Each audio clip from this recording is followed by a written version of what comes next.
Good morning. You're now listening to Kingston Community Radio, airing on FM 92.5 and AM 920 WGHQ, Kingston, New York. This programming is brought to you by our listeners and corporate underwriters who are interested in presenting local community radio. The opinions expressed on this program do not represent those of Powell Broadcasting or Kingston Community Radio. Listeners are encouraged to send in $10 per month to help bring this program to you. Mail your contributions to Kingston Community Radio, Post Office Box 4364, Kingston, New York 12402. For more information or to donate online, visit our website at mykcr.org. And good morning. This is another great KCR day, and it is a terrific Tuesday. And it is Tuesday, October 19th today, and 41 degrees here in Uptown Kingston. And we'll be right back after these messages. When you went car shopping, you meant business. You aced vehicle history searches and test drives. You out-salesmaned the salesman. Now you've got your wheels. If you manage that, you can get your retirement plan on track. Visiting aceyourretirement.org can help. With 401k tips and smart saving strategies, you'll have the info you need to get more for your future. Go to aceyourretirement.org, because when it comes to speeding past financial challenges, you're an ace. Brought to you by AARP and the Ad Council. What grows in the forest? Our imagination and our family bonds. The forest is closer than you think. Find a forest near you at discovertheforest.org. Brought to you by the United States Forest Service and the Ad Council. Look through your children's eyes, and you will discover the true magic of a forest. Find a forest near you and start exploring at discovertheforest.org. Brought to you by the United States Forest Service and the Ad Council. Hi, my name's Maggie. I'm from Copiague, and I support Kingston Community Radio, and so should you.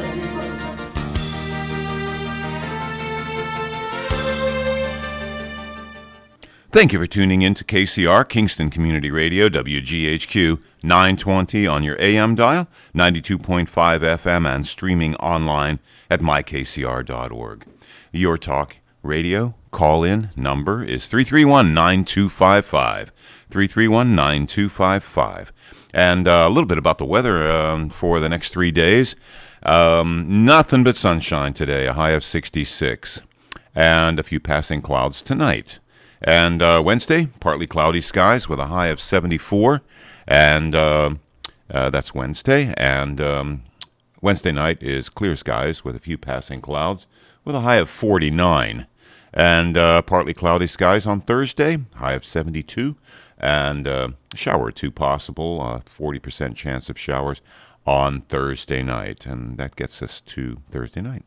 Let's get to the on-air studio with Nina Postupack and Cameron Rylance. Welcome. It's a dark, terrific Tuesday. Oh, it is. It was so hard to get myself up and out this morning. With the moon the last couple nights has been... Oh, I know, yeah, right? That's why it's getting so cold. It's very clear. bright, yeah, Yes, nice and clear. yes. Yeah. First morning that it felt like fall, right? When Oh, you got in yeah. the car, that brisk air.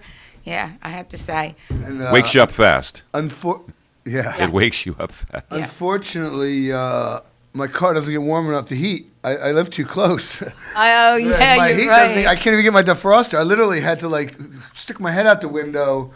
So you could say. Yeah, because it got so bad. And I put the windshield wipers on. I made it worse. And I know. It's like, yeah.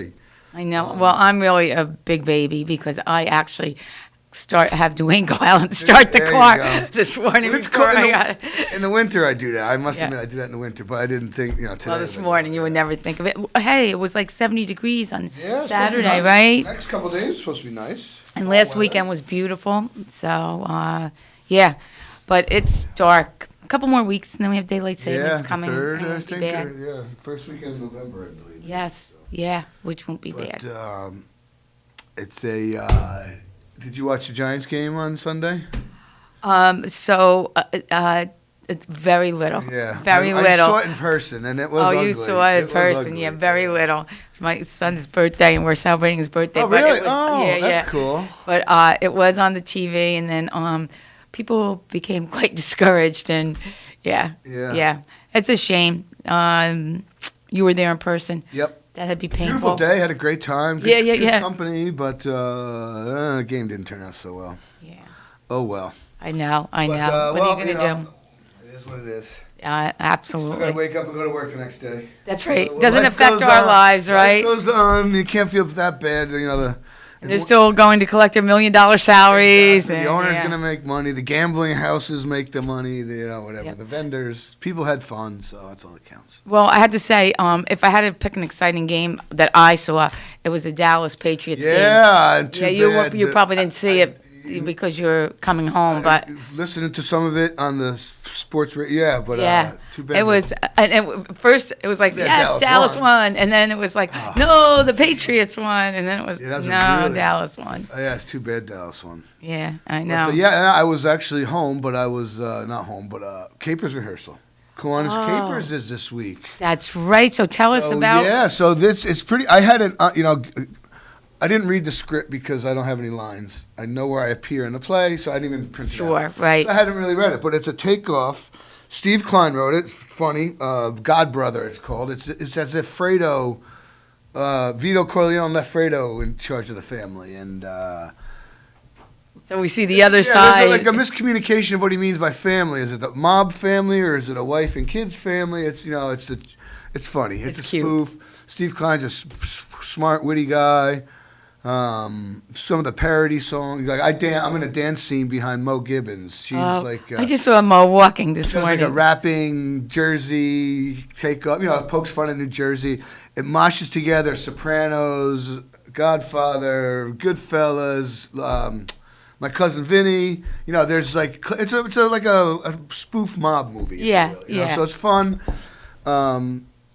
Good thing there's a lot of Italians in the Kiwanis Club. So it helps. It helps. Exactly. So when Steve Mazzei is up there talking like, "Hey, forget about it," it's it works. He's Italian guy, so, he can. He can pull it off. It's all in good fun. It's a great cause. So the shows are Thursday, Friday, Saturday, 7:30 at Bailey. Tickets are $10. I mean, Friday or Thursday, seniors is cheaper. I want to say it's like $7. Oh, wow. So you don't need to pre-buy a ticket. Well, you can if you want, if you know a Kiwanian. Or show up. There's always going to be room for you. So 7:30, shows, curtains at 7:30, so don't get there at 7:30. And the most important part is that all that money it's your largest fundraiser of the year, right? And all that money goes... literally, other than paying, we have to rent some big theatrical curtains, like from huge backdrop, as big as a stage at Bailey. It's just sets. You can't just look at a velvet curtain. You have to have something. In this case, it's like a street scene, sort of, because it's a mob. It takes place in like. Who does your backstage? Your scene? Oh, Rich Gillette, Greg Cherney, couple of guys. That's work. Pat Berardi does lights. Yeah, and that's stuff. a lot of work. Oh, it is. That backstage work. Yeah, and this one's pretty. And Steve insisted because most of the times do a lot of talking while they're eating, that they were actually eating real food. Oh. Restaurant scenes. I think Ann Papillion is making like 3 little lasagnas, so each night they can have a fresh lasagna. I mean, Steve put a lot of thought into it. Yeah. So, and it makes it very realistic also. Yeah, exactly. Right? And, for sure. So it's fun. Just starting to get a picture of the whole show last night, sitting through the rehearsal. So good. Bailey School.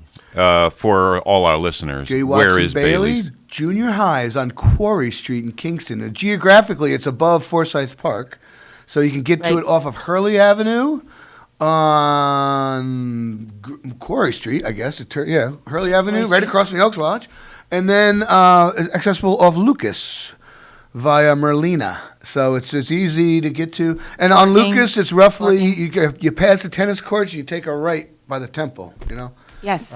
It's easy to get to. Lots of parking, with some of it's on a hill, all along the street. There's parking in behind it, parking in front, but... and the school's handicap accessible, sure. So, yeah. The best way is to get to the cafeteria entrance, the loop, where the little circle loop is, not like the front door that faces Edson, but, so it's Thursday, Friday, Saturday. The Godbrother, written and directed by Steve Klein, Sue Copenhaver, she's a wonderful pianist.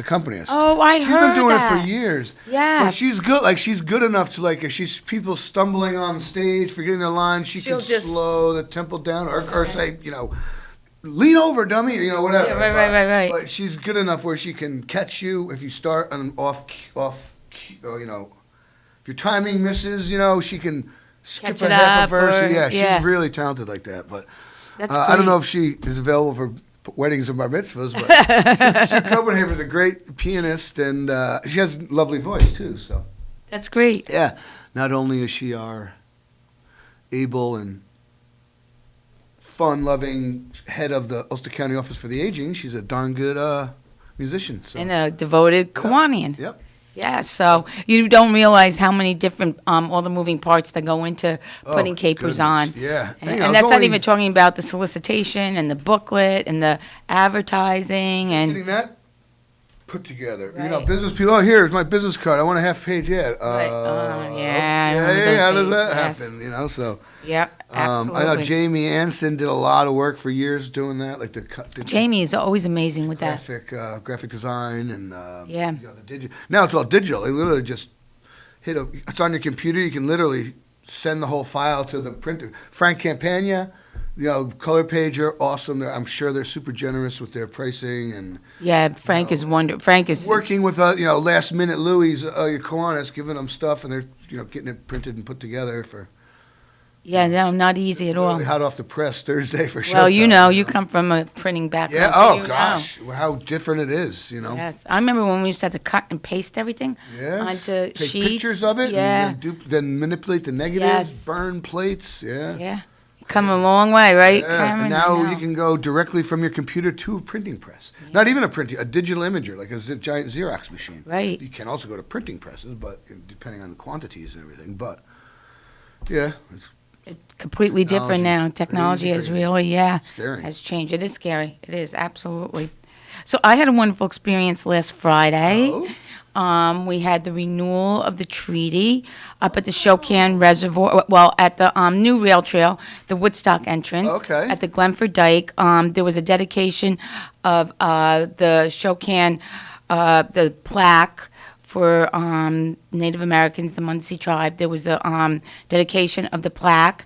Glenn Chrisberg was instrumental from Overlook Mountain in raising money for that. So we had the dedication of that plaque on the rail trail to Glenford Dyke. And then in addition, we did the renewal of the treaty and exchanging of gifts and the ceremony.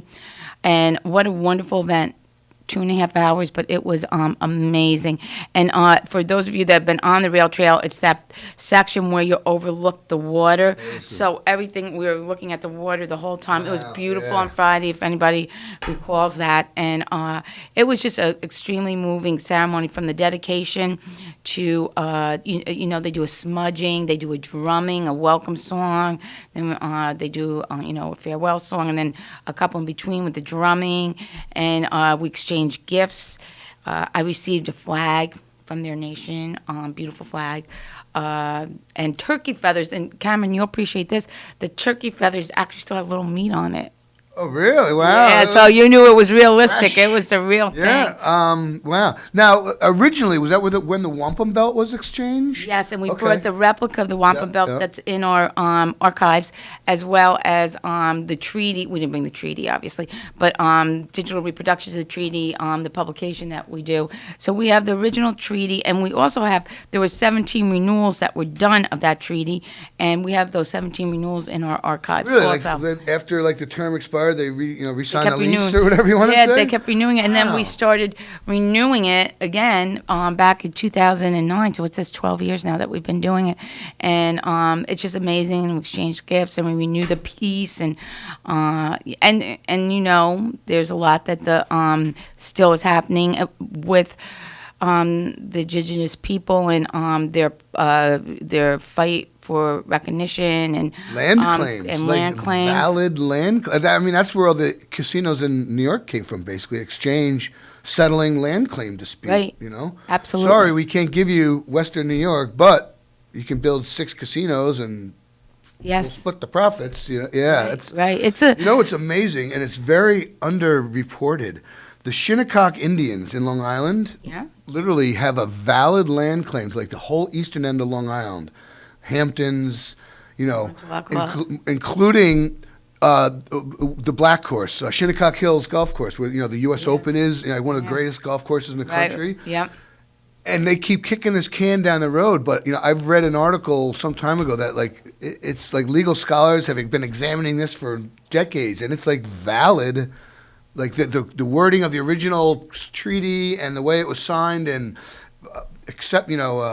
recorded and everything. It's like, guys, we owe these Indians $1 trillion worth of. How much can that real estate be worth? The Hamptons, East, West, just and the golf course. Yes. I mean, Oh my gosh. trillions. I have no idea. Adding up Billy Joel's mansion and all those other mansions. Yeah, and everything that's out there. Incredible. Some of the most wineries, richest fishing grounds, and it's wow. It's the vineyards. Yeah, yeah. So that's eventually that's going to have to be settled, addressed. You can only kick it. Literally, you can only kick the can down the road so far. So it'll be interesting to see what happens. So it was nice too because speaking of that, when we initially started, it was just our office participating in it, and this year it's grown, and the county executive's office participated. Our county comptroller came, so we spoke to that and the fact that that coming together, the growing of partnerships and collaboration.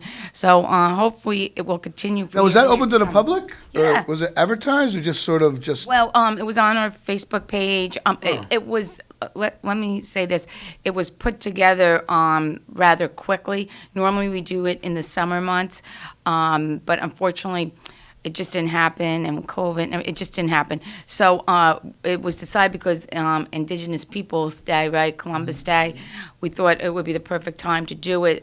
So within a week we put everything together, which was, so it was on our Facebook page, the county clerk's Facebook page. It was on Overlook Mountain's Facebook page. So we had a crowd of 70 people, though. Including the participants, so it was a really wonderful event. Next year we'll have it planned to because really when I was on the radio last Tuesday, we didn't even know when it was going to happen at that point, and it was decided quite quickly that we do it on Friday. So anyway, great event. Nice event. Yes. So and this weekend, too, uptown, another busy weekend uptown. We were busy at the Person House.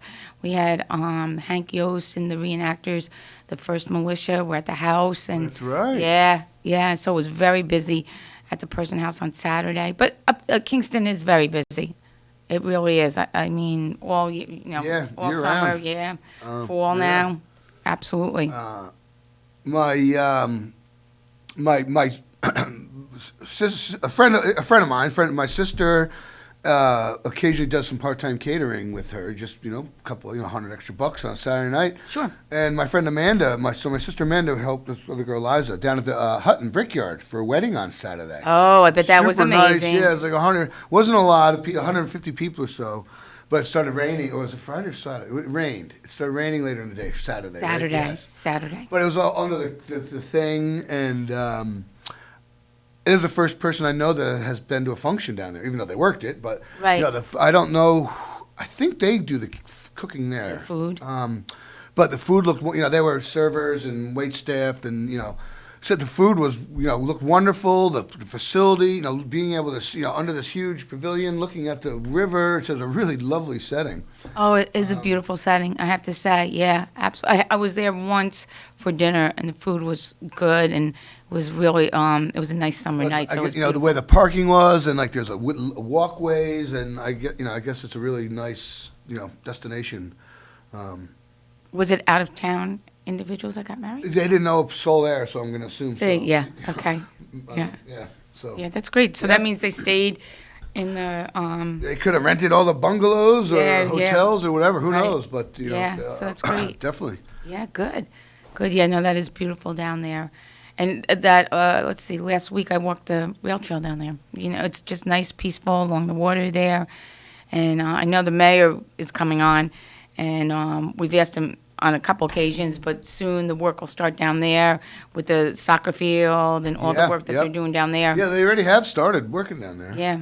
Yeah. Oh, how about that time capsule they found? Oh, isn't that cool? Yeah, it's too bad it was had leaked. For the Warts Bridge. Yeah. Yeah, talk about that. What do you know? What did you discover about Only what that? I read in the paper that, Just that it's when there, they- yeah. Maggie mentioned it yesterday. accidentally found it. Yes. They time had capsule, had no yes. idea it was there, but unfortunately, even though wasn't they put it in a sealed copper box, it somehow leaked, and I guess Copper's not that great. yeah, it Yeah. just, That's too bad. But still, I bet you that they're going to be able to discover quite a bit in there. they're going to reinstall one. Yes, Yes. good. So it's Yes. just kind of cool. I Well, you It's know that's a really, Roebling yeah. bridge. Yeah.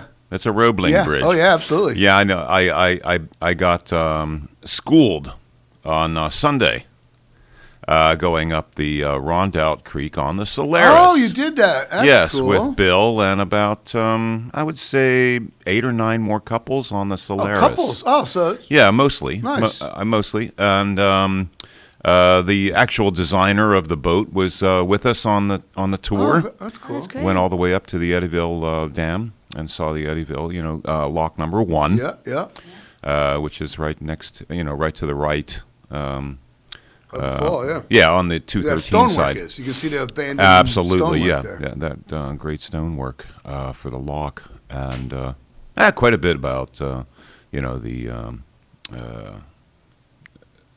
what we say, the Brick industry. the, and the, not the brick industry, because it happens, up the river. Yeah.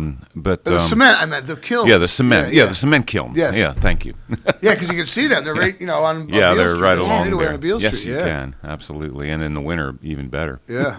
That's cool. But it was a great tour. And that boat is beautiful. It's You a know, stunning the lines boat. of it, yeah, the Solar woodwork. Sal is the designer company, and they're making more and more and more. Yeah, good. That's Yeah. a cool idea. Like if you live on a lake, Yeah, it's not. and It's not unique. That's it's a physicist, David. I forget his last name right now.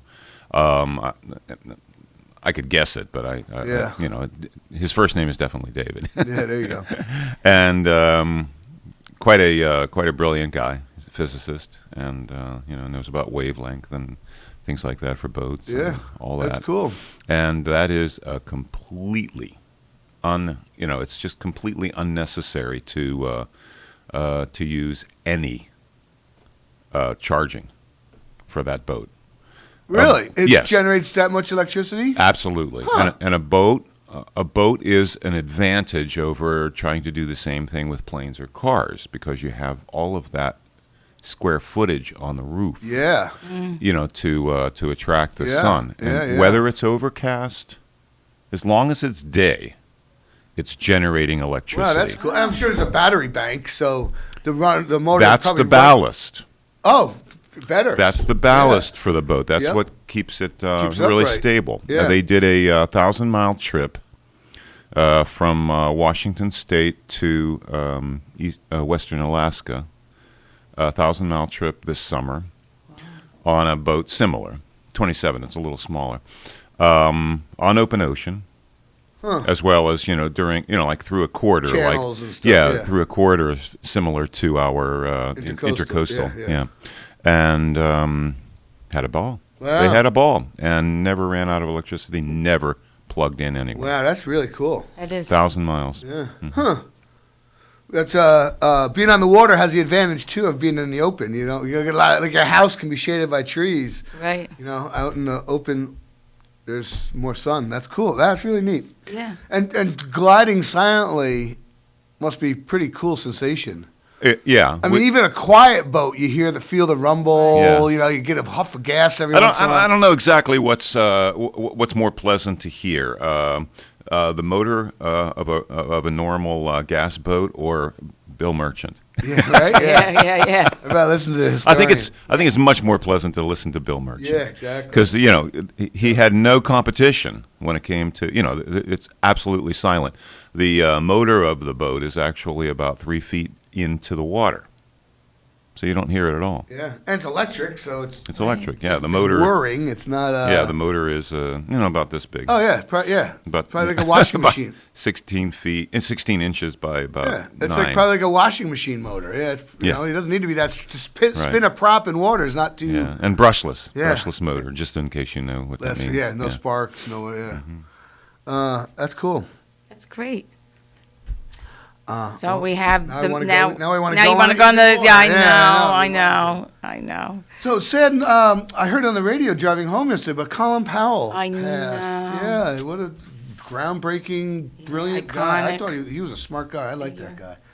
I did too. But sadly had lower immuno resistance. He's been fighting cancer Right. and Yeah, Parkinson's too, I think. COVID complications. Yes. But 84 years. What is probably 3/4 of that was spent in public service Yes. between his military career and then his, I guess, political career. Right. Government career. Yeah. I don't think he was really a politician. He was more of a government worker. Right. He never ran for anything, did he? I mean, he was a Secretary of State, Chief of Staff, whatever. Those were all. No, we never ran for. Yeah, but and that's a servant, public servant. Yeah, and I don't Well think. globally well respected. So Yeah, absolutely. it is a loss to our, God, prayers to his family and Yes. be an inspiration to our future statesmen and women out there to Right. selflessly serve our country. So Yes, and he did it on many different levels. Yep, So, yep. military to statesmen. Yeah, absolutely. And we have, speaking of elected officials, we have the mayor coming Yes. on at 7:30. He's been a busy boy. Looking at Yes. that mayor, boy. He's Yes. really tightened his belt.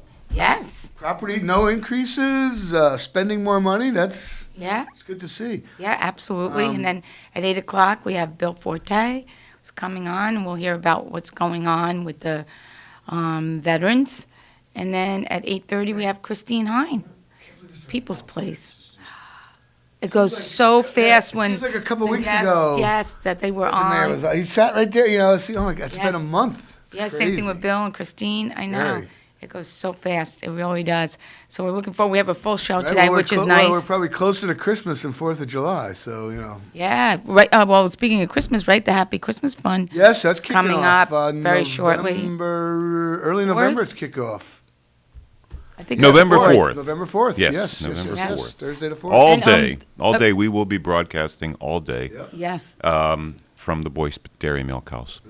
Excellent. And a reminder that early voting starts on Friday. Oh, I got a nice little thing in the mail. I don't know who sent it. I think a candidate sent it, but it's a nice little matrix grid, shows all the hours and everything. Oh, that's great. Yeah. Polling places. Yeah, I'm definitely voting early. So Yeah, no. That was yeah, so that was very nice for that candidate to do that. 'Cause Yeah. I got the same mailing, yeah, good. and yeah. to I don't know see if- the chart, it was really nice. Well, it must be either a county legislator because we're in a different ward, I'm sure. Yes, what we ward are. you in? 3. Oh yeah, I'm 5. Okay. What ward are probably you? was the legislature. 6. 6. Okay, yeah. So yeah. Yeah. Did you get that too? Do you know? It was a little I half. didn't. It was like a half of a sheet of. That must have been something available to the legislators as a resource. Yeah. It was nice. It was good. I'd sit on my coffee table. I'm going to pick a date and go. So. Yeah, right. No, absolutely, because it gets a little confusing. The dates, the times, Yeah. polling places. Yeah, Do it but on the way for home from Kingston work. Midtown Yeah, Center. yeah. Yeah. Yes, right. Right on your way home from work, which is great. Yeah. So election day is 2 weeks from today. Yeah. Wow. Isn't that November. crazy? Wow. 2 weeks from today will be election day. A lot of referendums. Yes. We have to research. Yes. Everybody needs to do their due diligence, as we say, Yeah, we were talking about both last week. and different see referendums. what those. Yes. Yeah, I referendums really are. encourage. I agree with you, Dan, 100%. For people to go on the Board of Election, Ulster County Board of Elections, you can Google it, their website, and read what those propositions are about, because they really are very impactful to the future of our voting, to our community. So I really encourage people to read what they're voting for, and not to forget. Don't forget to flip over that ballot to the back. So after you fill out for your elected officials, your candidates, flip it over and answer those propositions. And there's some that are specific to a town, like the town of Ulster, town of Marlborough, comes to my mind immediately. So make sure you look at all of those propositions. And one of them concerned voting or something, didn't it? Or- Yeah, two. One is that you don't have to be registered to vote within 10 days of election. They're taking that away. Yep. The other thing is the absentee ballot, that you no longer had to have an excuse to get an absentee ballot. And I think the third one really changes things like the number of senators. It limits the number, or freezes the number of senators, and certain things that it actually affects the New York State Constitution. So, yeah, there's quite a bit in there. There's going to be some redistricting, too, in New York. Yes. With The census, right? because not everyone cooperated with the census taker. Said New York lost more people than it probably really did. So we're losing, government representation. Yes, yes. So, yeah, Oh, very. another Medicare. It's funny. Last week, I texted Nina after the show. I got home from work last week, and our last guest was Oh, from Office of the Aging. Sue Copenhagen. Can't think of his a And- gentleman, Robert. Yes, Bob- Robert. Sitting right there talking about the Medicare Advantage plan. And I opened my Bob paper. Macy. Bob Macy. And a Medicare Advantage advertisement popped out. And I was like, Oh, it's just an advertisement. You're not getting hit up yet already. Yeah, no, I'm kidding. Yeah, part of the Freeman.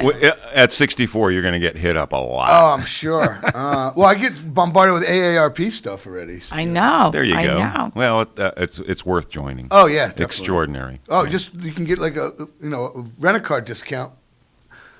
One time pays for your annual membership, whatever, Yeah, or no, hotel discounts they offer and everything. So AARP really does. Yeah. Absolutely.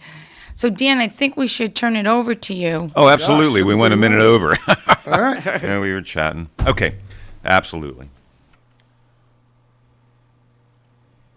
And you're with us here at KCR, Kingston Community Radio, AM 920 and 92.5 FM, and streaming online at mykcr.org. It's at the bottom of the hour right now, Tuesday, December 19th, 7:31 a.m., and 41 degrees outside. And we'll be right back after these messages. Hi, I'm your host, Smokey Cole Bear, filling in for Smokey because after 75 years of... Only you can prevent wildfires. Turns out there's much more to say. Nearly 90% of wildfires are caused by us humans being careless, dumping our used barbecue coals willy-nilly. Guess the song was wrong. We did start the fire. That's why I respect Mother Nature and her trees, whether coniferous or new car scented. Brought to you by the U.S. Forest Service, your state forester, and the Ad Council. Uh-oh, Brad's buzzed. Oh, yeah? Yeah, he's starting with the woots. Good thing is, he knows when he's buzzed. Know your buzzed warning signs? Call for a ride when it's time to go home. Buzz driving is drunk driving. A message from NHTSA and the Ad Council. I love this song! I love nachos. Loving everything? You might be buzzed. You know what I'd love? A ride when it's time to head out. If you see a buzzed warning sign, call for a ride when it's time to go home. Buzz driving is drunk driving. A message from NHTSA and the Ad Council. Hi, this is Shirley Stabe from Kingston, and I support Kingston Community Radio, and so should you.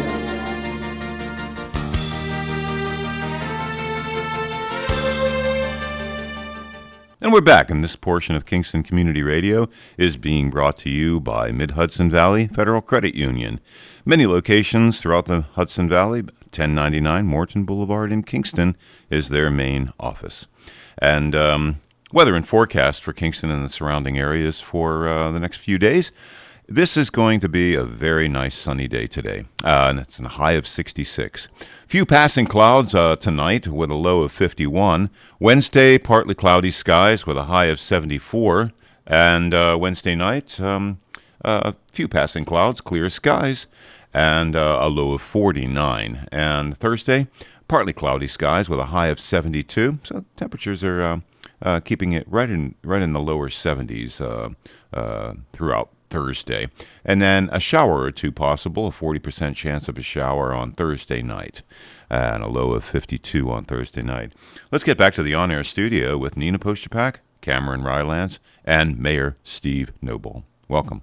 Steve, good morning. you, Dan. We are back. Terrific Tuesday. Yes. Yes. We have the mayor here in Thank the you for studio joining with us. And, My pleasure. We're just talking off air about, I guess, the biggest news locally is our current budget that you've. We did last night or yesterday afternoon. We were able to unleash the 2022 budget, which we're really a lot of work every year. I want to just thank our comptroller, John Toohey, and his team. They really work magic with the numbers. Every year it's always a challenge to make sure that we're able to meet all of the needs that our residents have. ever-growing needs. But I think that this year's budget is a really good reflection of what our community is looking for. They want more services. They want better-looking parks. They want more responsive DPW services. They want to be able to make sure that we're investing in sewer and infrastructure and paving. And so I think that this budget's going to allow us to do all of that and, again, not raise taxes. I think for the seventh year in a row, I think we've been able to keep the tax levy. Fantastic. Yeah. And, the biggest thing, and we were just talking, you are dipping into the fund balance a little bit, but I guess it's a good thing because the fund balance is too big. There's a threshold that it's crossed that shouldn't be, so we need to spend the money. So yeah, I think that's one of the things that, when we saw the pandemic on the, and the impacts that it could have on our city budget, we dramatically cut costs in 2020 and 2021. The budget that we're working under now, it was really severely restricted because at this point last summer we had no idea what it was going to look like. And so we all did what we thought was the most reasonable thing to do. We cut our budget 10-15%. And now on the flip side, we actually did relatively well in 2020 and 2021. We didn't have a lot of revenue losses. Sales tax was actually stronger than we expected in the end. And so a lot of that money then went back into the fund balance. And so I think right now it sits over 21%. Which is above our policy that the Common Council has. It's supposed to sit somewhere between that 13 and 20% level. And so we thought investing, some of the fund balance back into the city budget to be able to provide some more services for our residents and to be able to help support our, recruitment and retention efforts to be able to. And a lot of that's probably backfilling jobs. Like the officer, this KPD is still down. Even with these 3 hires, we're still down, right?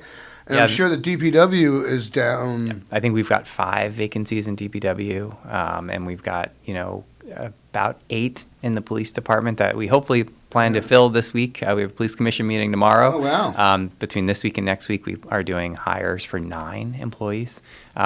Between that'll be all vacated by next January, or by January, which is a lot. So a lot of retirements, a lot of people. Some institutional knowledge there, too. That's big. Yeah.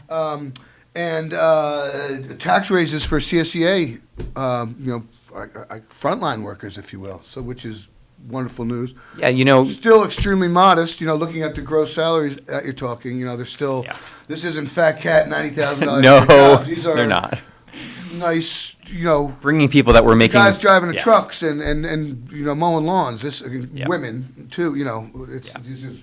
To be able to bring people that were making $36,000 a year and bring them to 44, that just seems that's a reasonable salary, and even that is still not tough huge. To be able to. It's only a few $100s a month, and that's that's enough to loosen your belt a little bit. Not stress over are we on the 4th week of the month? Are we worrying about our food security? So that's and I think that we just have to be a good role model as city government to be able to just make sure that folks are being paid a living wage, because most of the members of CSEA live here in the city of Kingston, and out of all of our employees, those are the most likely to live within the city. We have requirements for our CSEA employees that they live within 10 miles, but most of them live even closer. Police and fire, they can live in any of the counties surrounding Ulster County, and so we have people that live very far away, but most of our CSEA workers are closer. And so by raising their salaries, or at least proposing to raise their salaries, it means that they're going to be able to also invest more in their community, in their home, in their social situation, and we think that's going to really help a lot of people. Absolutely. And plus, they worked very hard during the pandemic. Most of those employees sometimes putting themselves in harm's way to ensure that the government still ran. I mean, you still had to plow the streets. You still had to pick up the trash. All those things continued throughout the pandemic, and they did it quietly, and they deserve what this budget has presented. So I think it's a good thing, that's for sure. And now let's talk about the process a little bit. So you came out with your budget, and now this goes before the Common Council. It does. October 28th, there's a public hearing. So that's the first step of discussing the budget. The Common Council has to hold a public hearing. So that'll be done then. And then through the open in the chambers? It'll be remote, virtual. Okay. And then after that, there'll be a series of meetings with the Finance Committee. And so for all of those members of the Finance Committee, this is a very busy time. They have meetings on a weekly basis, sometimes more than one meeting a week, to be able to help. Rennie Scott Childress, from Alderman from Ward 3, also the Majority Leader. And so that is a process where our department heads then go to the Finance Committee. They then meet with them directly. They talk about their proposed budget. They go over any questions that the Finance Committee may have, and that happens for each and every department of city government. That can be a line-by-line yes, it can be. It's why did your electric prices go up here or there? And it's a very, but it's a good process, because I think that for folks from the public that are really interested in the really inner workings of the budget, you can learn a lot more than just the headlines in the paper by watching those meetings and understanding, why some costs are rising, why some costs are lowering, where this additional revenue is coming from or not coming from. So they're really, I think, good discussions to be had. And it's an important process, too, because your aldermen and women are not involved in the daily operations of the city, just like in the county, and the legislature is not involved in the daily operations. So therefore, but they're making the decision on the budget. So for them to make an intelligent, educated decision on what gets funded and doesn't get funded, they need to do that intense scrutiny of each department's budget. And who better but the department head to explain? For you, when you look at the budget, you're living it every single day. So you know the need. But $46 million on the line. That's not chump change. But then your common council makes the final decision whether that budget passes. So it's very important that they understand exactly why the decisions were made throughout the year to present a budget, and to understand how each of those departments run. So that exercise is probably the most crucial part of the budget process. And like you said, it's also very transparent, because the public can, if they so choose, can also be involved in it and understand, or if you're interested in a particular department. Yep. No, there's not a tremendous amount of discretionary room in the budget. I mean, isn't I've heard 80% is fixed. Labor cost, insurance, debt service, utilities for the buildings. I mean, how much wiggle room is there? There's about 70% is personnel related. And so it really, but it does there are, as you've seen in this budget, we're proposing to add 23 full-time employees in a variety of different departments. And these are requests that have come from department heads that, hey, we need more staffing in this area, this area, this area. And so that's really the discretion that the Common Council has, is that do they want to invest resources in the areas that, both either I or the department heads feel need to be invested. They could choose to invest them in other places too. And so I think that that's part of the process. And I do think that, one of the things that's offhand, one of our treasures of Kingston is our open space between Dietz, Rotary, Hutton, Lauren, Forsyth. Now the landscaping on the new Rotary is I think should be kept. How many Parks and Recs and DPW people are coming? So we need folks on the street weed whacking and stuff. So and so in Parks and Recreation, there are 3 in the labor maintenance department that were added. Out of the 4 new positions, 1 is a project manager to be able to help move some projects along for the department.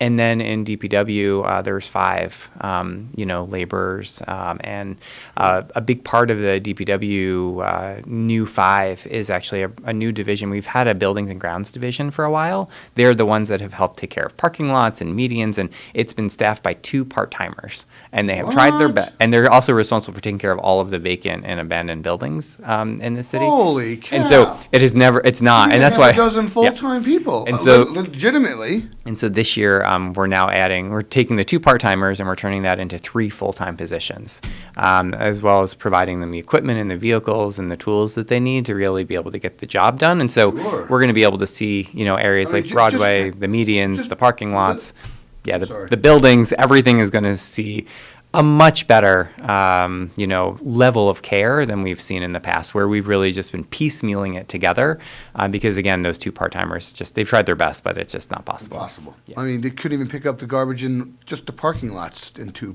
part-time things. Yeah. So good. That's great. I mean, because it's the opposite of broken windows. Tidy streets and build civic pride, and it's part of the growing thing that we got. And we also can't give people a hard time about how their property looks if our property down the street doesn't look good either, right? So big bags in the bushes on the median. So. And you work hard. You've done a lot of capital improvements throughout the city and the infrastructure, and now you want to maintain it, right? Millions of dollars go into the city, but if you don't maintain it, you're right back where you started. So It's very important. Yeah, that's for sure. A couple other little things I'd like to touch on. Good news about the bridge, the Wirt Street Bridge. Yes. Thank goodness. Yeah, Hopefully no setbacks. No, it's been really, they started construction. One of the more interesting things that they mentioned when we were at the press conference, I think it was reported in the paper, but they actually found. Yes, we talked about that. Isn't that bad? It was. Yeah, 100 years ago, that box was placed, behind the sign. And I did tell the state that if, when they're done with their process, that I'm sure the Friends of Historic Kingston or the Ulster County Clerk's Office would be happy to, take that box as part of, the copper box as the plaque and, on the front. And while the contents were destroyed, the box was in relatively good condition. And so I'm sure someone would like that, sure. as That's part a of our shame archive. that it was destroyed. And hopefully we place something in there for the next century's renovation. I think so too. Time capsules are a really unique opportunity. Don't make it be copper. Yeah, exactly. Yes, they did not seal it correctly. Yeah. Any updates on the Kingston Point work down there? For Yes. This fall? So if folks haven't had a chance to get down to Kingston Point, the brand new parking lot is at 99.9% being done. It may cool. even be open at this point. Wow. Waiting for the paint to dry. Yes.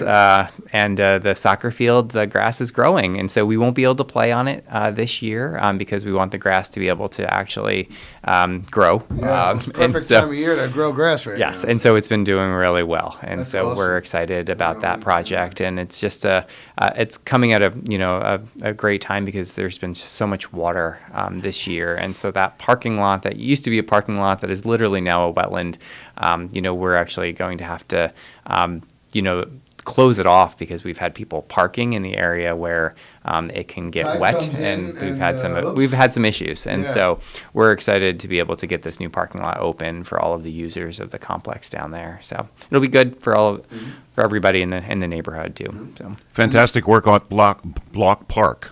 yes, Block Park is It's all newly paved. Yes, newly paved. It's beautiful. And, right along the Abeele Street corridor there. Yep.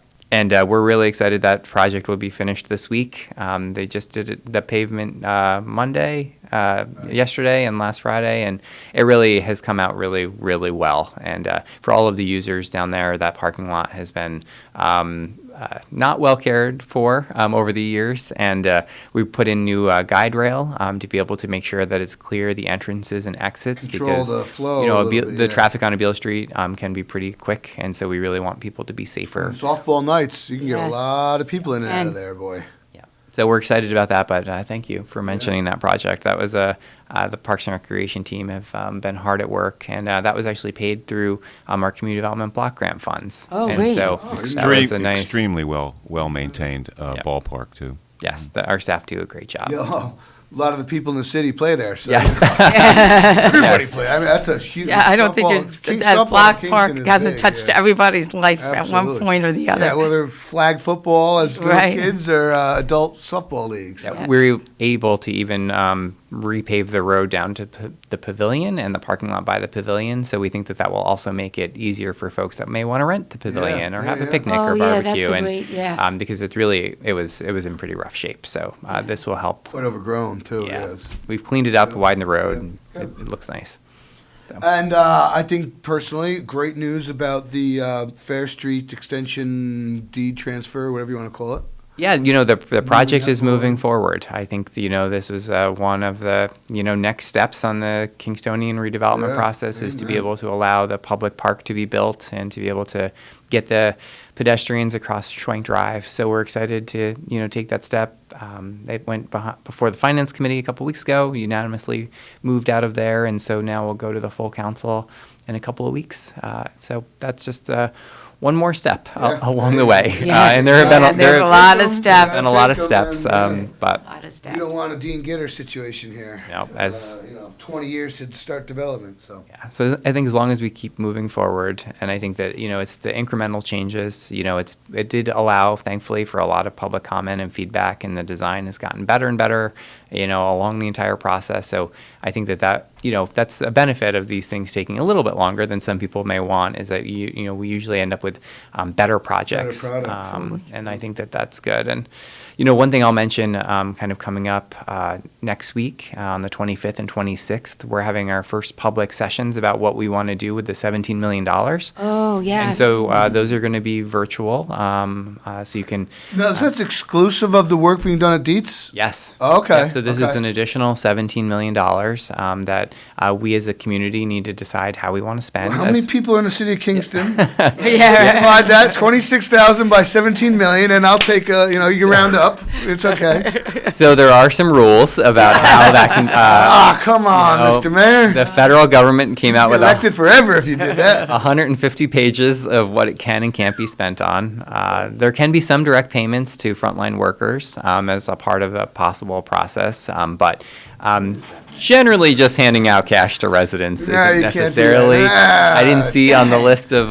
but I think that there are ways that this money will be able to help. Benefit everyone, absolutely. Because it can be spent on things like sewer and water infrastructure. It can be spent on improvements to make our buildings safer, better ventilation systems. Again, kind of thinking if we're ever going to have one of these pandemics again, how can we be better prepared? And really being able to just make sure that if there are businesses and organizations that were hard hit by the pandemic that really didn't get the pandemic relief because of so many other reasons and complications and bureaucracies, there's opportunities for us to do that. It can help support business organizations actually planning events and bringing people and tourism and new jobs to Kingston. And so it's a pretty open canvas. And so we really encourage folks that even if you can't attend either of the virtual sessions, we'll have a survey. You'll be able to give us your thoughts, send us your proposals on where you think the money... Is there a mechanism for email comments or suggestions? And so if you go to our Engage Kingston website, it's engagekingston.com. All of the information's on there. Folks can submit their ideas, concepts, comments. It doesn't... and then what we're doing is we hired a consulting firm who's going to then match up the ideas to see whether they do actually qualify based on all of the federal rules. They will help, do cost estimates. So if you're like, hey, I want to be able to have, wayfinding signage in Kingston to be able to help people better get to our businesses, they'll be able to help identify, one, does that, meet the requirements of the federal money? How much would that cost? And then be able to plan that. And we have until next year to be able to plan for this first $8 million that we received, and then by the end of the following year we have to dole out the other $8 million. So it's a relatively quick turnaround time, and we have to spend every penny by 2026. Do you know if any of that can be used? There's proposals for security systems, for the police camera systems and stuff. LED lighting upgrades, are those types of things? Can we replace all the street lights in Kingston with LEDs and that, Thankfully, we did that already. So that's done. Okay, whatever. All done. We just did that. All done. But yes, so there is actually one category is revenue loss, and so we can actually calculate the amount of revenue the city did lose because of the pandemic. That number could then be spent on anything that is an allowable municipal expense. And so that's really where we can get really creative. So if that number ends up being a couple of $1 million, what would we like to do? And so currently, like, park improvements are generally not an allowable expense. So some of that $2 million could go into park improvements. Hiring police officers or paying for cameras, generally not an allowable expense out of the COVID money, but it can be spent out of the revenue loss money, which is, again, part of that $17 million. So it's a little weird how they have it done, but so that's why we're saying to people, just give us your ideas, whatever they are. We'll figure out, how to make it work. Yeah. On air. Good morning, Cole. You're on the air. Good morning, Cam. Good morning, Nina. Good morning, Mr. Mayor. Morning. Morning. My question is, why did they come up with that design on Broadway and Greenkill Avenue, where so far since it's been implemented, you have lost 3 people's lives due to turning vehicles instead, because when you try to make a right-hand turn with that bike lane, and you got parked cars there, the turning vehicles really can't see them. They don't know that they're there. And you're also taking out 2 lanes of traffic on your busiest thoroughfare. Yeah, so, there's a couple of projects that you mentioned. It is unfortunate that we have had some bicycle crashes that have led to fatalities here in Kingston over the last 2 years. And, I think that there is a lot of work that we need to do to educate both drivers and cyclists on how to better and more safely use our roadways. We're going to be working on that. We have a campaign that we're going to be launching to help educate people to make sure that they're driving, walking, and biking safely. But the infrastructure that we're putting in, including the new redesign on Broadway, I don't know if you have driven Broadway recently, but yes, I have. It is much more efficient now with 1 lane of traffic in each direction than it ever was, because there are now turn lanes for drivers to be able to get out of the way of coming traffic. And so that has really helped alleviate a lot of the backups that we used to see. For many years, traffic would be backed up almost all the way to City Hall, at 3 o'clock. And now 5 light cycles. Yep, and now all of the lights are going to be timed together, and we're really going to be able to make sure that we get people in and out of Kingston safely. I do think Greenkill Avenue, that was a project that was designed and implemented by the state. There are some issues that they are still trying to figure out. I know the Common Council is working to potentially, they considered replacing the light at Greenkill with stop signs and Wilbur. I don't know where they are in that process, but I do think that is... They are stop signs right now with flags on them. Yes, so they just went in. So I know that they had approved that, so that's good.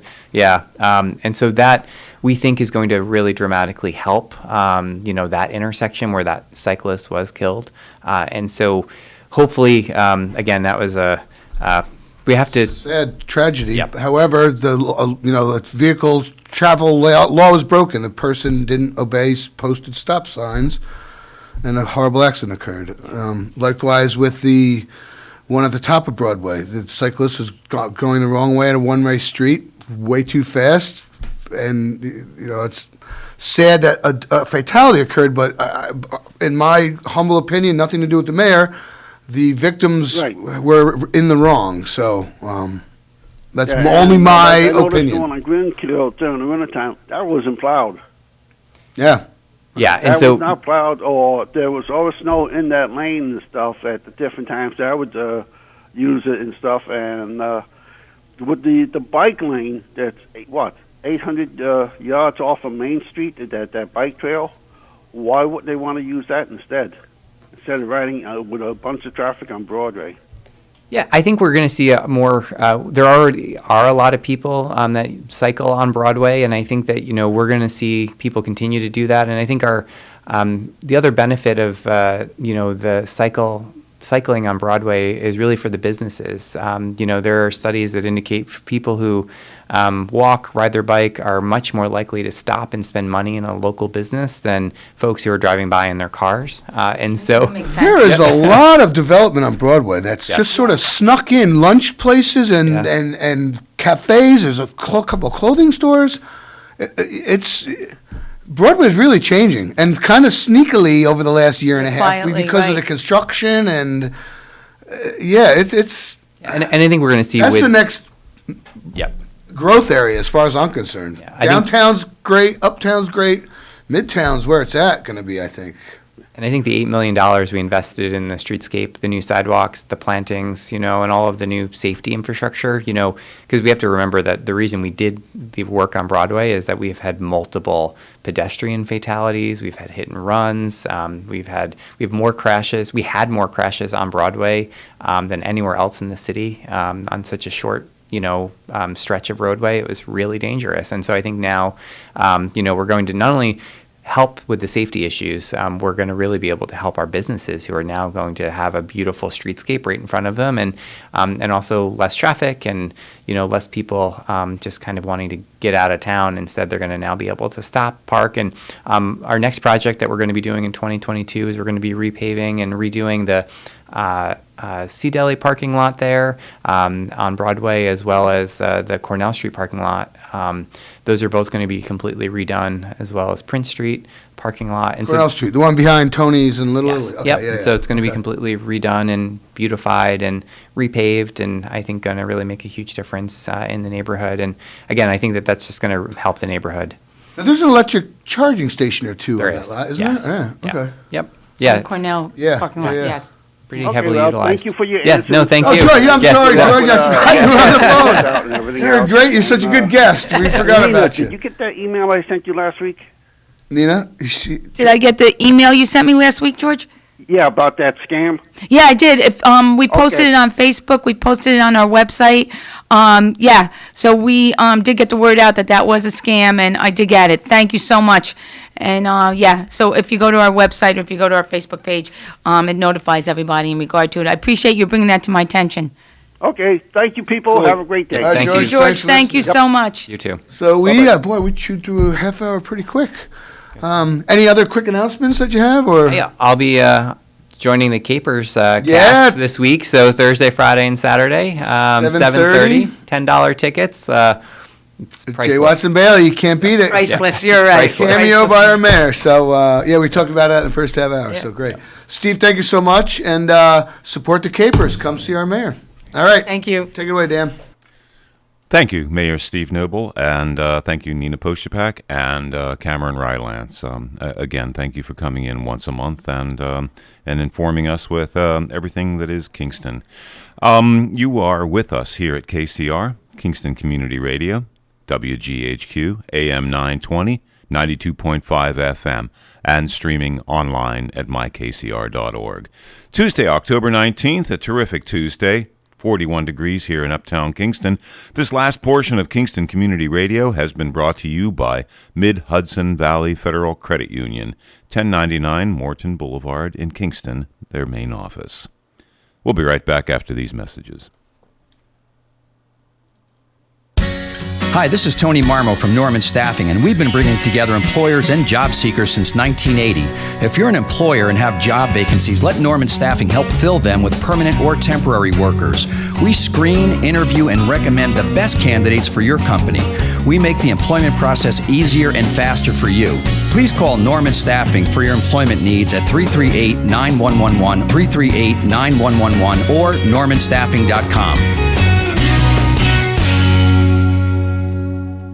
A lot of talk about the COVID-19 vaccines, and everyone has an opinion. So I went to somebody I already trusted, my doctor. Talk to your doctor or healthcare provider and make the decision that's right for you. Go to getvaccineanswers.org for the latest information. Brought to you by the Ad Council. How do airplanes fly? What's in this box? What does this thing do? Kids are curious about everything, including guns. Learn how to store your gun securely and make your home safer at endfamilyfire.org. Brought to you by End Family Fire, Brady, and the Ad Council.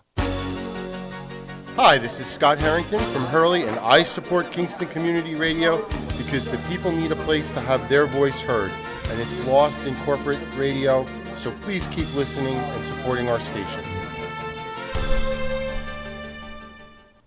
And we're back, and thank you for being with us here at KCR, Kingston Community Radio, on a terrific Tuesday.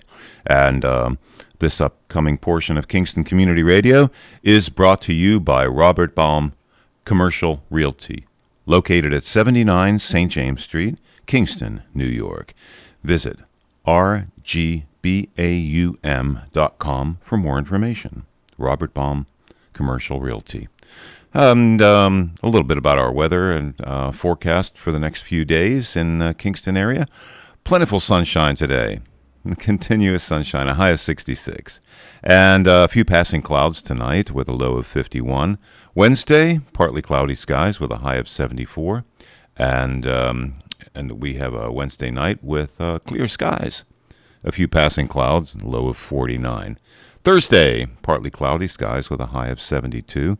And Thursday night, shower or two possible with partly cloudy skies later at night, a low of 52. Now let's get back to the on-air studio with Nina Postupack, Cameron Rylance, and Bill Forte. Thank you, Dan. And we're back in the studio.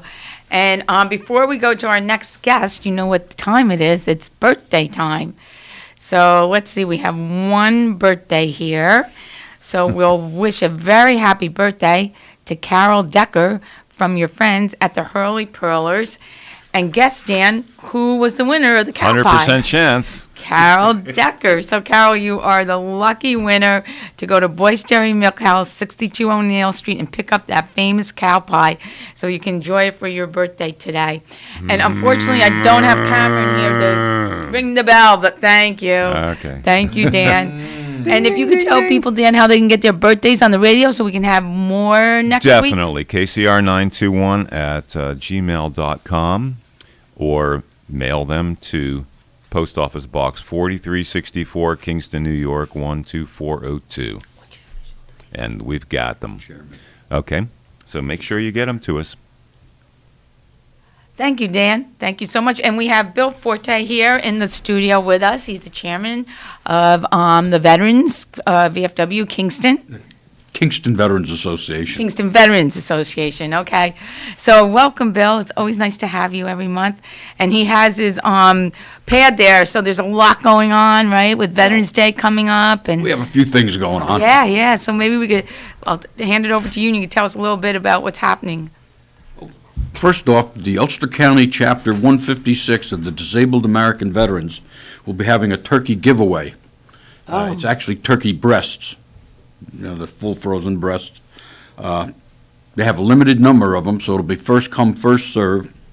It'll be on Sunday, November 21st at the VFW on the bypass in Kingston at 708 East Chester Street, starting at noon until 3 p.m. or whenever they've given them all out. It'll be a drive-through. As you look at the VFW, you drive in on the right side, around the back, and there'll be a line there, and they'll hand you out the turkeys, and you have to show a proper ID, either a military ID, a VA card, something like that. And do you have an idea of how many you'll have, Bill? You They're don't? not sure at this time. Okay. But the number will be limited. It'll be first come, first served.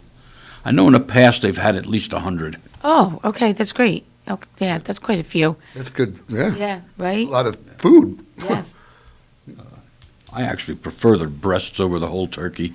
Yeah, and they're easier to cook, that's for sure. Exactly. It doesn't take all day. Yeah, absolutely. And that's right, what time on the 21st?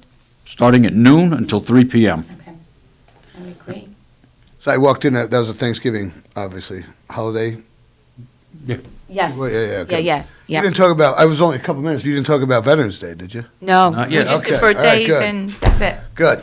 'Cause I have the info for Veterans Day too, so. Well, on Veterans Day, we have our regular ceremony that'll be in the Common Council chambers upstairs in City Hall on the 11th at 11 a.m. We'll have the honor guards or the color guards from the different veterans organizations there. The public is not only welcome but encouraged to attend. Following the ceremony upstairs, we'll reassemble outside in the front, on the front lawn. There'll be a rifle salute and the playing of taps. And it's always very moving. Yeah, it is. It is. And that's always about an hour or so, the ceremony, just about, yeah. no more than. Right. Now, is that, does the county do anything, or is that like the official Kingston, or is that just? That's the City of Kingston. City of Okay. Kingston, yes. Do you know if the county does a recognition or a I'm not aware. remembrance? The problem with trying to have the county do it is you have so many individual, like Saugerties will do their own. Right. City of Kingston does it. Okay, yeah. A county one would diminish from the individual. We run into the same thing with parades. When we do a Memorial Day parade, there are 8 parades within 30 miles of Kingston yes. on Memorial Day. And everybody's pulling for spectators and participants. participants. Yeah, floats and stuff. Yeah, it's very hard. Everyone wants a band. But then you go to the 4th of July and there's very few. Yeah. Yes. Saugerties puts on one of the best 4th of July parades in the area. They do. Because they don't have any competition. Yep. Yeah. I know So most it's of the great people.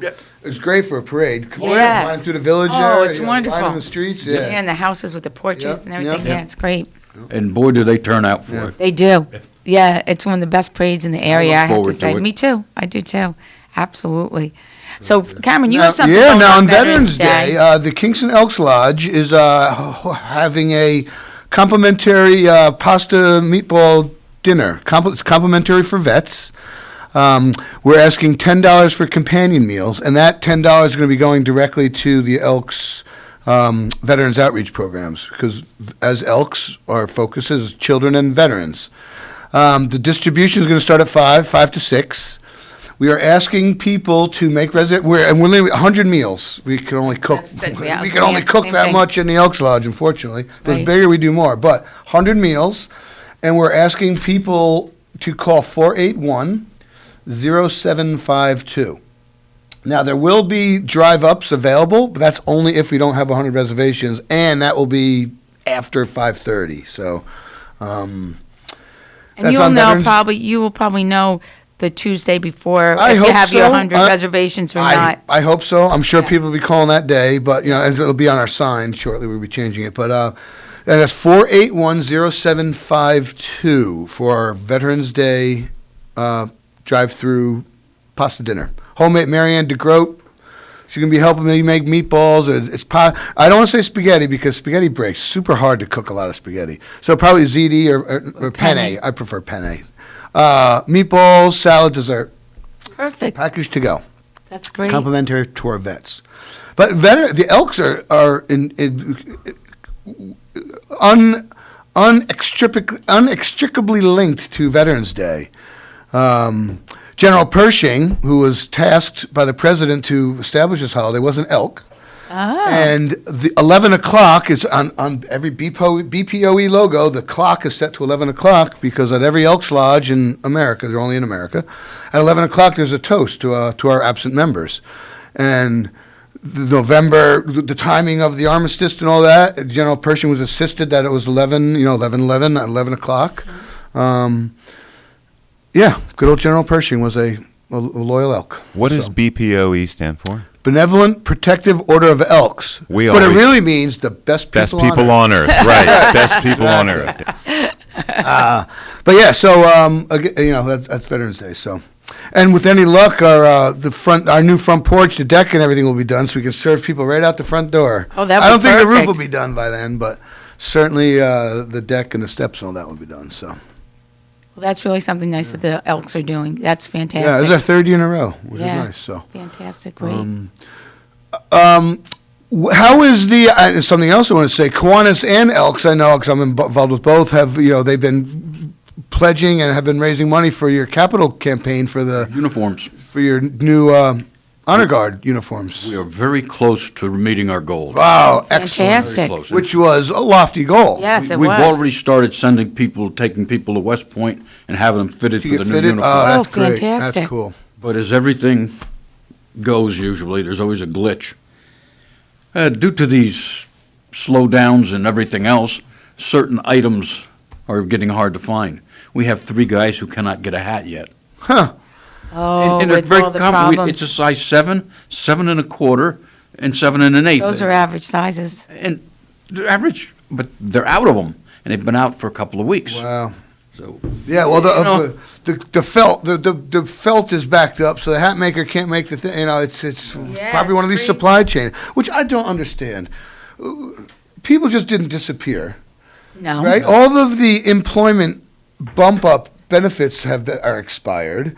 There wasn't a supply chain problem 2 years ago. What happened? I do not understand. Not everyone got old and retired in 2 years. Not everyone moved away. It's. So my theory is, this is just my personal I theory. wanna hear it because no one's had a Good, I've decent got one. theory yet. My theory is that throughout the pandemic, everything was shut down. No one worked.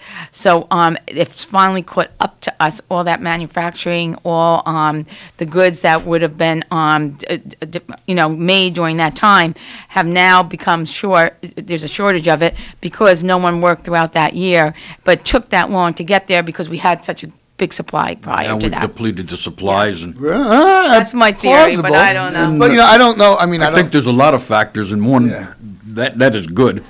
One that I had was a lot of these people were getting paid to stay home. Oh, yes. And now while they were staying home, they started taking on second jobs here and there, finding other sources of income, and some of them kind of like that other source. Yeah, That's another one. Yeah, you're absolutely. You hear about the bonuses that are being offered.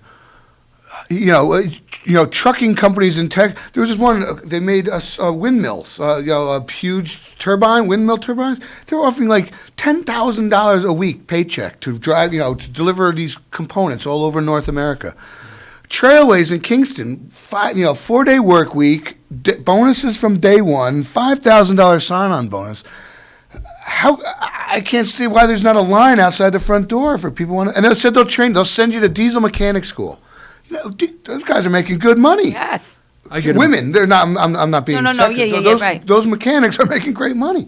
I don't understand. I keep getting messages online at the KVA website and other places offering veterans opportunities to get. They need people so bad. They're trying everything. Yes. Pulling out all the stops. Yeah.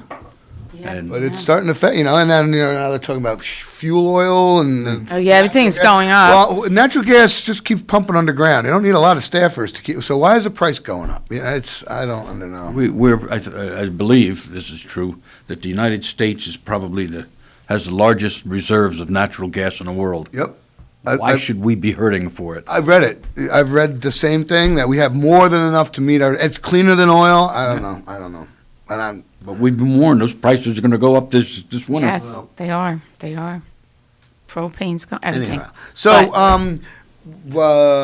the banner. I heard you when the mayor was leaving. I heard you were discussing some of the issues you're still having going with the flags, the memorial banners. We're getting near the end of replacing the banners that have been up the last 2 years. I was out yesterday. We put up 38 of 50 yesterday. I hope to get the rest up this morning. And I have one more shipment that's due in, but it's only for 16 more. And then that'll be it for this year. That's quite a few. Yeah. Whoa, it's 174. The last time we did it, we did 300. Time before the original time, we did 309. So it's dropped off a little. The new poles along Broadway, this is what I was speaking to the mayor about, they come with the rods already attached. Right. They're fabricated that way.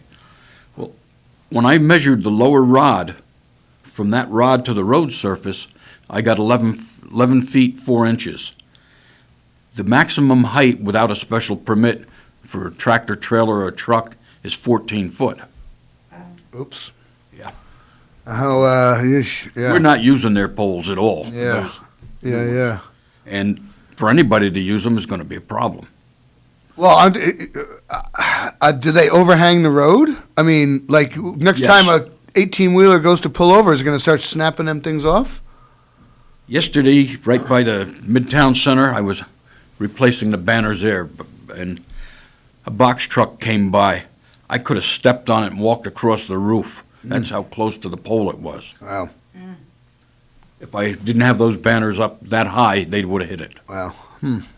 It's scared the bagosh out of me. That's how close it was. Yeah, if you're standing there on a ladder and the thing pulls up next to you, gosh.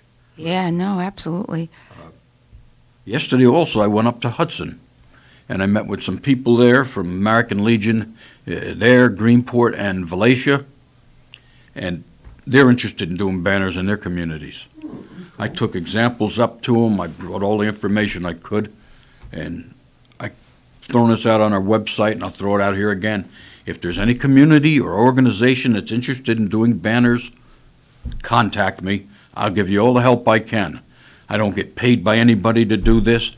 I do this because I think it's a very, very good project, and it's a great way to honor veterans. Yeah, I think by Academy Green, you look down and you see a row of them, and we're talking off the air. It'd be nice if some other towns in Ulster County actually participate, like on Main Street in Port Union or down in Marlborough, Highland, Ellenville. It'd be really nice. Saugerties, The polls is always a consideration as to whether they can do them or not. The new polls are the polls they have in Port Union, for instance. They're too low and they're too close to the road. Oh, so you can't do there. I was thinking because those poles, you When- do when- notice them. Yeah, Yeah. they're nice. Yeah, and I thought they'd be perfect for the You can't banners. hang them on the sidewalk side? Theirs, I don't know. I don't think so, because I think they have the same prefabricated rods coming off of them. But even in Kingston, even though, let the trucks snap off the prefabricated rod, could you put yours We sure could. inbound, inboard, whatever? We could. I think it would look like the devil. But if it's going to keep them up there, Yeah. try a couple. I don't know. I don't know. And maybe you have already. Well, as it turns out, we don't need that many poles this year. Okay, well. We've As long as taken it- care of most of the Rondout area. We went up as far as the old bridge. In the past, we went from there down to the marina. We didn't need to this time. The ones along Washington Avenue, from the bus terminal out towards the Best Western, we took those down, and we took down Schwenk Drive. Schwenk Drive, 5 poles were hit Really? over the last 2 years. By Aaron's drivers, you mean, or? Apparently. Low-flying condors, I don't know. But- They're in California, I think, though. What, really? 5 poles? That's only 2 blocks long, Schwenk Drive. Right around Rondout Savings to Ulster Savings in there were 3 poles hit. There was another one down closer to the plaza, and then there was one over on the other side of from Ulster Savings also. I mean, and that's not a difficult stretch of road. I mean, No. it's clear. It's. When you're texting and not paying attention, There and you you hit go. the curb, and boom, I guess so. We just there's a That's couple kinda funny, places actually. across from the drugstore on Broadway there, Pine Grove Avenue. I can't think of the hot dog place. Right Oh, there. yeah, Dallas Hot Wings. Dallas Hot Dallas. Wieners. There's 2 poles there where we only put 1 banner on a sidewalk size because every time we did it on the other side, they got hit. Yeah, there's no parking right there, and yes. Well, the delivery going trucks around, would come yeah. in, bam. Yep. Yeah, that makes sense. We learned. The hard way. And these are the unfortunately. things I passed on to these other communities that they need to consider. Yep. Right. Up in the Adirondacks, there's probably 8, 10 different communities that have done these banners. And some of them, the banners are huge. The problem there, that's a huge sail in a strong wind. Oh, yeah. Yeah. The rods have been snapped, the banners have been ripped. You can go too big. Yeah. Our size, the size that you do is perfect. They're 18 by 36. You can see them, you can notice them, but yet they're not overwhelming. Yeah, they're perfect size. What size? I'm sorry, Bill. 18 by 36 inch. 18 by 36, The, okay. the center where the picture is 15 inches square. Yeah, no, perfect. Absolutely. So you'll finish that project very shortly. Yeah, as soon as I get that last 16 in. Yeah. And they'll be going predominantly in Kingston Plaza and just outside Deach Stadium, the intersection of Washington and North Front Street. Oh, that's and good. there. Yeah, that's a busy intersection. That's good. People sitting there. So I know there's an event coming up, God Save God and Country? God and Country, thank you, because they're, actually, we're really excited about it because they're going to Ellenbogen. There's 10 individuals that are going to speak, and Ellenbogen is going to tape their speeches prior to the presentation, and they're going to do all that taping at the Person House Oh, on wow, Friday. that's So we're cool. really excited about that. But that's a great event, and that's happening on Saturday at the Best 23rd. Western, right? There's a dinner that evening. Yes. Our honor guard will be posting the colors for that. The man that initiated this whole thing, Bob Willis, Yes. my hat's off to him. He put so much time, effort, and personal funding into this, in addition to the donations he gets. But he is so committed to this thing, and he's been doing it for many years now. Kingston Veterans Association honored him for his efforts in our community a Nice. few years ago at a special dinner. Right. I've gone to these dinners. I've met a couple people that there was a man from, originally from Brooklyn, Joe Giannini. He was one of the veterans that they had speak, and he told of his experiences in Vietnam and all, and the problems he's had since. Joe and I had both been writing articles for the Lincoln Eagle, but had never met. Oh. We happened to pass in the hallway. Can't stand him, Mike. We passed in the hallway at Best Western, and we stopped and looked at each other, and when we put our articles, they put a little picture Little of you. thumbnail. Oh, Yeah, you little thumbnail recognize photo, one yeah. another. We both looked, and wow, we were surprised. That's funny. And it gets even better. As we're talking there, we said, geez, I know you. And then it popped, oh, yeah, you're Joe. Yeah, Bill. Yeah. And we're talking. And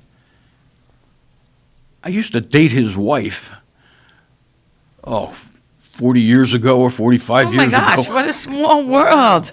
Where was that? Not Near Kingston. Oh, really? Oh, my goodness. Huh.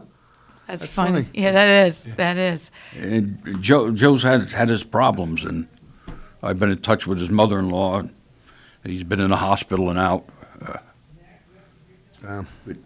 The presentation out there is great, and these guys, they not only will give a brief speak of their exploits at the dinner, but they take them into the schools, and the children get to hear from them and get to ask them questions. And it's really a great thing he does.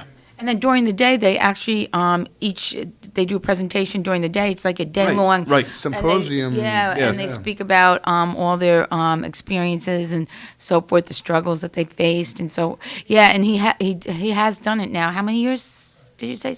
Like 7, 8 years? Something like that. Yeah, and it grows every year. So The last one I think he did was 2 years ago. Last year, due to COVID, he didn't. But 2 years ago, Frank Guido gave me a call and said, I've got a table at the dinner. He said, I'd like to fill it with veterans. And we did. We sat there with Frank. He was the key speaker that night. And it was nice.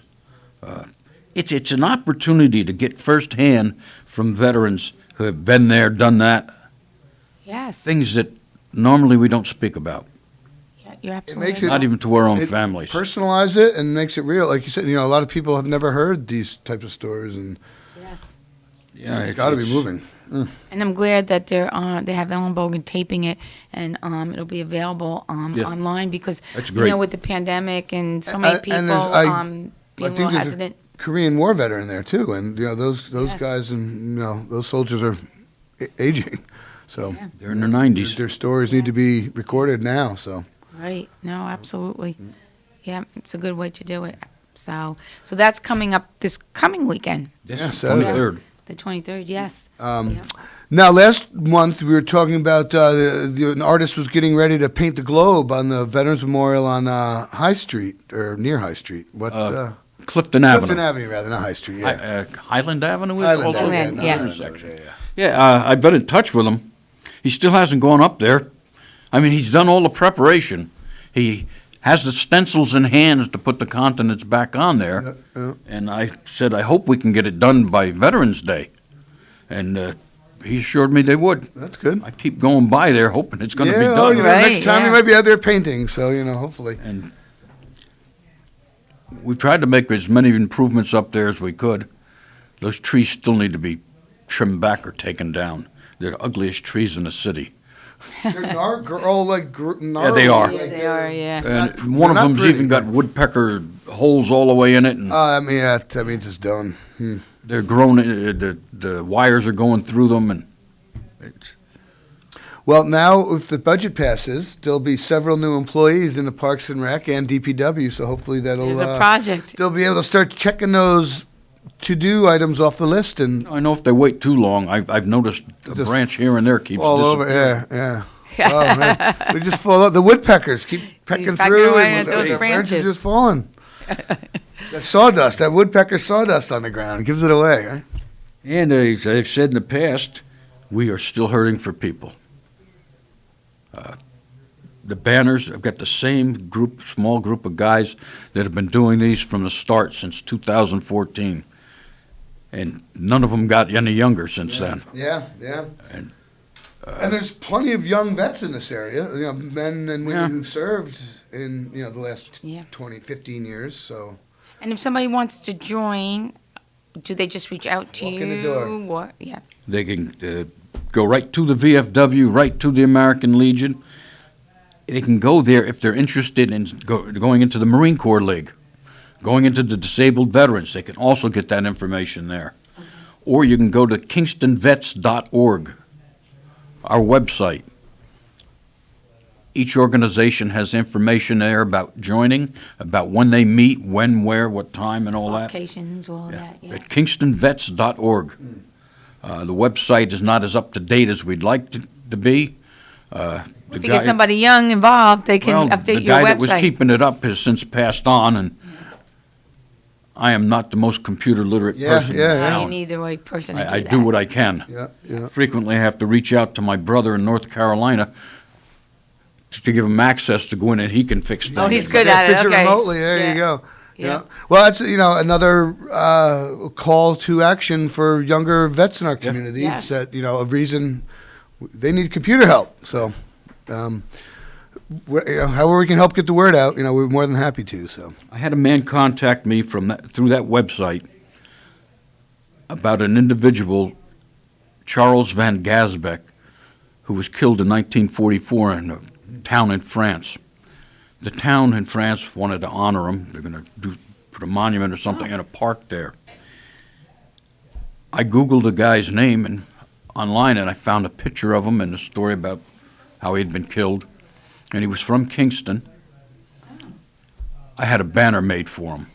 I put that up yesterday. It's on Broadway across from the telephone company. Yeah. Joe B's over there or something? Yeah. Right now, on that side of the street.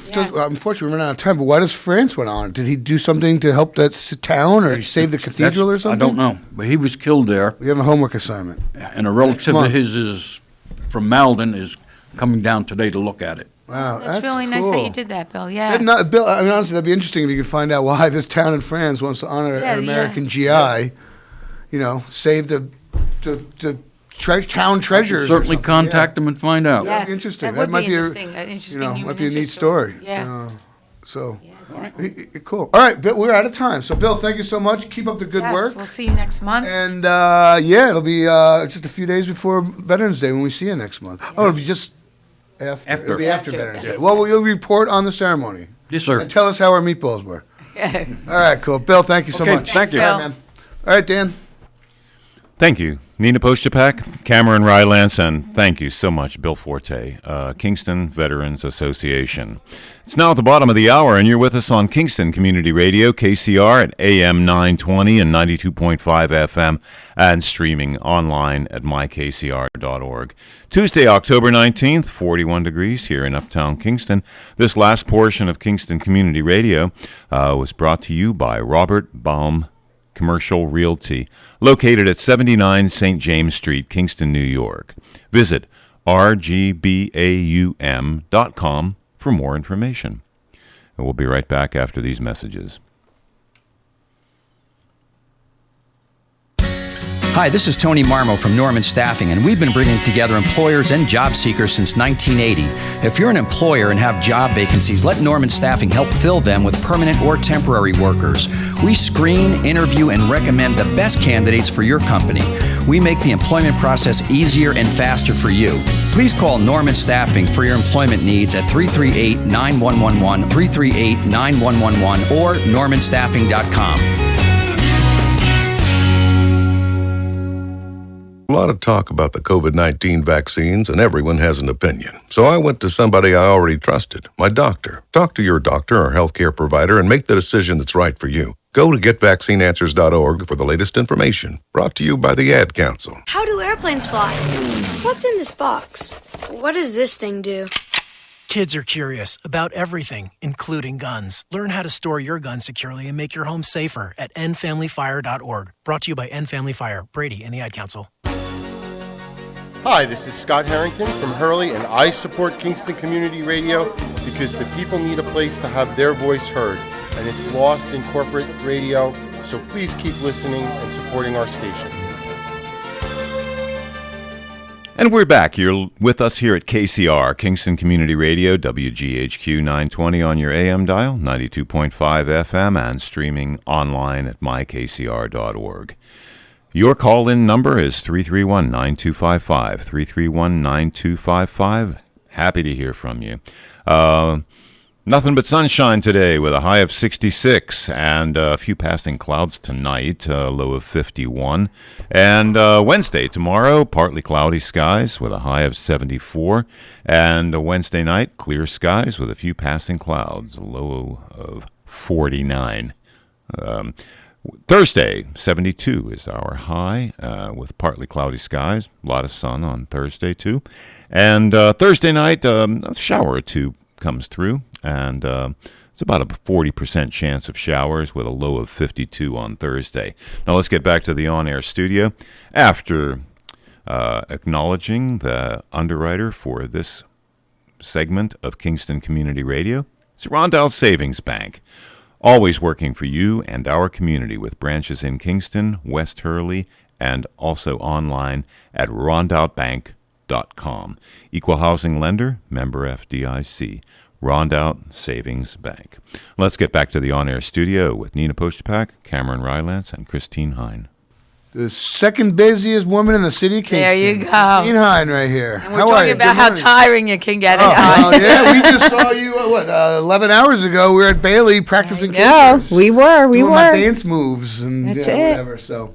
Yeah, definitely. Welcome. Caper's good I see thing. You got a bunch of Christmas. We were just talking about Christmas. You got Christmas stuff, I see. What's going on here? I do. You're not glossing past Thanksgiving, because I know People's Place and Thanksgiving are we're like not glossing past literally Thanksgiving, ever. Pillars of the community. Yes, absolutely. People's Place feeds hundreds of people. Yeah. So, so we have so much to talk about in this next 25 minutes. I feel like we're going to be like, the auctioneer. Speed, right, to get everything in. So, yes, we do have Talkin' Turkey, which is our Thanksgiving program in which we provide a turkey and all of the ingredients to make a meal at home, because we feel, it's so important for people to be able to have a holiday feast with family or friends, or family and friends at home if they have the ability to cook in their house. I think some of the best memories are created around the dinner table, and folks who are oftentimes struggling with food security don't have that extra income to be able to buy all the extra you do for a Thanksgiving meal. So people can register at People's Place. We start at the beginning of October for Talkin' Turkey, and when you register, the distribution day will be November 22nd, but registration only goes until November 18th. So what day is it? Day of November 18th. November 18th is a Thursday, and November 22nd is the Monday before Thanksgiving. Monday before Thanksgiving, because you have to have time to thaw your turkey up. Sure. The turkeys are all frozen, but you get a turkey and potatoes and green beans and corn and sweet potatoes and stuffing and cranberry sauce and apple pie and butter and everything to make complete meal in a box. Yeah, to make a Thanksgiving feast. Now, are you looking for community volunteers for that, or are you pretty much set? Do you need? We always can use volunteers to help out, especially on. Believe it or not, the main distribution day is the 22nd, but we always have people who, for whatever reason, were working or somebody was sick. They couldn't leave the house on the 22nd, and they come in on the 23rd. So we really need oftentimes extra volunteers on the 23rd and the 24th. But yeah, if you're interested in volunteering for Thanksgiving, give us a call, or you can go online to peoplesplace.org. There is a volunteer application right online, and there's a comment part, and you can put down to help out with Thanksgiving or Project Santa. And I'm amazed at the amount of families that you actually feed throughout the Thanksgiving season. What kind of numbers? Yeah. Last year we did just a couple over 1,400. It was like 1,402 or something like that. So we know we had. How many turkeys was that? 1,400. I thought those people. Oh my gosh! No, those are households. Those are households. No, those are households. So those are. Yeah, those are households. 1,400 complete feasts in a box. Holy. Correct. So I think we did look at somewhere over 4,000 individuals. The volume of 1,400 frozen turkeys. Yeah. Physical volume. Yes. Holy cow. Yes, it's a lot. Diamond Mills oftentimes historically have gotten us all of our turkeys, so they've signed on to help us with that again this year. So thank you to Tom Strazzeri and Diamond Mills. They usually get them, bring them over.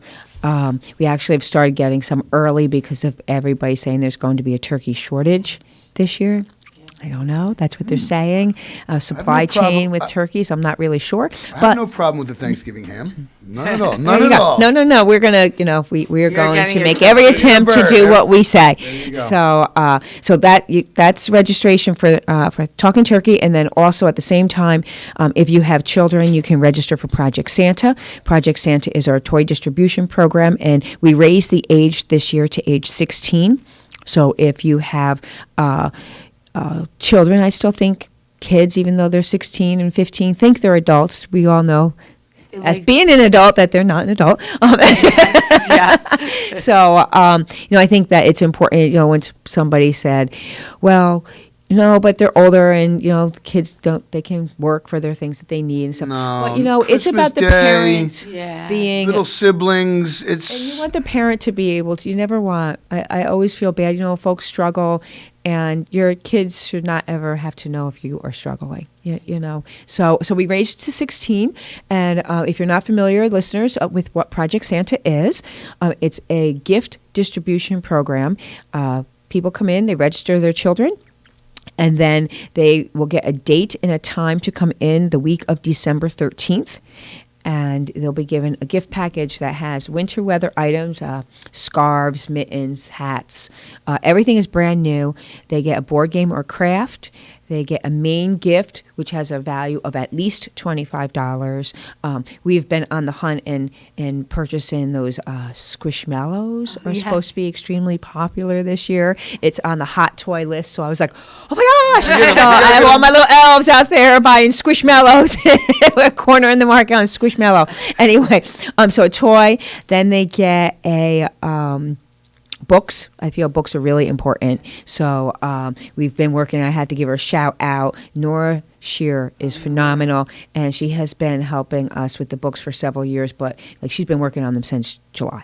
She's amazing. All new books, brand new books. And then they get a stocking, and the stocking is filled with stocking stuffers. And then often another smaller toy. So really what we've tried to create is the parent, there's, everybody's struggling. Everybody is got so much on their plate and time constrictions is they only have to make this short stop at people's place, and they'll be able to get a complete Christmas for their child, and it's for each child in their household. So there's really no need to have to go to another, another. We try to make it easy. So that's Project Santa, and registration for Project Santa is happening now, and that goes until December 10th. And I know over the summer you did a fundraiser for Project Santa, but you also can use, even up to now, donations for Project Santa, right? Yes. Because that's continual right up to the time when people are Correct. picking We're up. running out buying things midweek, even though we started on the 13th, and you see how much it goes down, and then what do you need for the ages of the children. But we are doing a couple other fundraisers to help out with Project Santa and the overall operations of People's Place. We do, I think the one that's coming up that will be most fun for individuals is we are going to do a Ulster County's first holiday tree hunt. And so what that's going to be is businesses throughout all of Ulster County can participate by signing up with People's Place for $100 plus a $25 gift certificate. They can get their name put in the Holiday Tree Hunt Guide. And there will be 5,000 of those made throughout the county, and they'll be at all the participating businesses, plus the Airbnbs and hotels and motels and bed and breakfasts around town, so that anybody can get a guide, and they can go to all the different stores that are listed and participating throughout the county in the Holiday Tree Hunt Guide. The business has to have a Christmas tree in their business, and they're responsible for decorating it. But folks can just go to the businesses. Hopefully they'll support the local businesses. That's we figured it's a fundraiser for People's Place, but it's also a support to our local businesses, because our local businesses really support us wonderfully.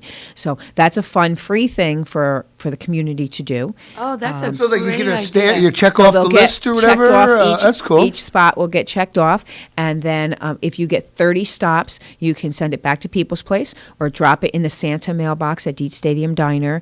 And then on the 20th, it goes from the Wednesday before Thanksgiving until December 19th. And then on the 20th and 21st, we're going to pull the people who have returned their They're tree hunt guides, and they are the people who will win the $25 gift cards that we're Oh, collecting. that's cool. So a lot of people can win. Yeah. You know, We're hoping to get whatever. 72 businesses. Wow, so that's should be cool. 72 winners. 72 winners. That's a very cool idea. Yeah, so that's free for people.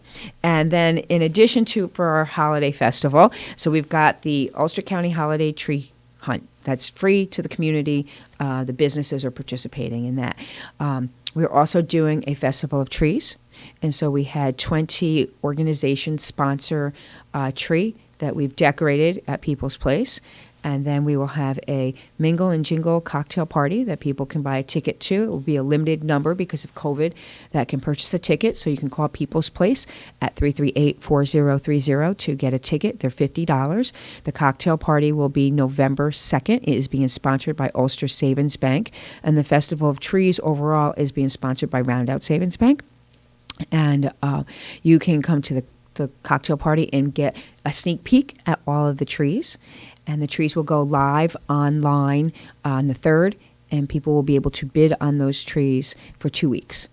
So November 2nd so you is can the cocktail party. the decorations and the ornaments. Get the whole tree. The trees, Wow. we bought the trees all brand new, and they're all decorated with items that are donated to People's Place. That's cool. Oh, that's And, fantastic. Heidi has been working so hard. Heidi Hill-Hatter, she's our deputy director, and she owned a store in Gardner, Hi-Ho Homes, and she's been decorating trees for 2.5 weeks. The last one, she's got one more to do. She started it last night, and so Are people they can come and themed preview them. trees? They are. Each Okay. tree has its own theme. And That's they're a lot of fun. really, really cute. John Fisher is coming this week to photograph the trees for them to be put up on the website. So I want to give a big thank you to John Fisher Photography because he's doing that gratis for us. And if you come to the cocktail party, you get a sneak preview. Correct. So you can... And you can make a pre-bid on the trees, too. Okay. But we have a great guest speaker, Bruce Littlefield. I don't know if anybody knows him that's listening, but he is an Ulster County resident. But he's an American author who's written several books. Oh, fantastic. But one of the books is Christmas Across America, and it's all lights. So he is going to come and give a little chat, a little kind of anecdotal story. He's hysterical. He's such a great guy. And give away a few of his autographed books. And he was a co-author with Barbara Corcoran, the Shark Tank lady. Oh, yeah. How did I say her name right? And she gave him a couple of books to do. And I think we're going to get a Shark Tank tree to also give away that night. That's cool. Yeah. So I think it'll be a fun evening. So it's open to the public if you buy a ticket because it is a fundraiser. And how do we get tickets? You can call 338-4030. You can text me, call me, email me. Director at peoplesplace.org. Right? Cool idea. Yeah. Yeah, so the tickets are $50. Limited number are being sold. So November 2nd, It's November 2nd. It is election day, Okay. but the cocktail party is from 4:30 to 6:30, so you Okay. can still go do your election stuff. Just after vote the early, cocktail first of party. all, so the second's open. Yeah, that's right. Vote That's early, right. early voting. Yep. There you And go. so, have our chef, Kim Protus, from the Community Cafe is going to be making all the nibbles for the cocktail party. So I think it'll be a fun evening, and it's we were joking about, when Christmas is, and yes, Thanksgiving is in the middle there. We can't forget Thanksgiving, but it is a kickoff to the holiday season. So, and we're doing it early so people bid on their trees, and then they can get their tree the week of Thanksgiving because the auction will close the Saturday before Thanksgiving, so that you can just bring your tree home.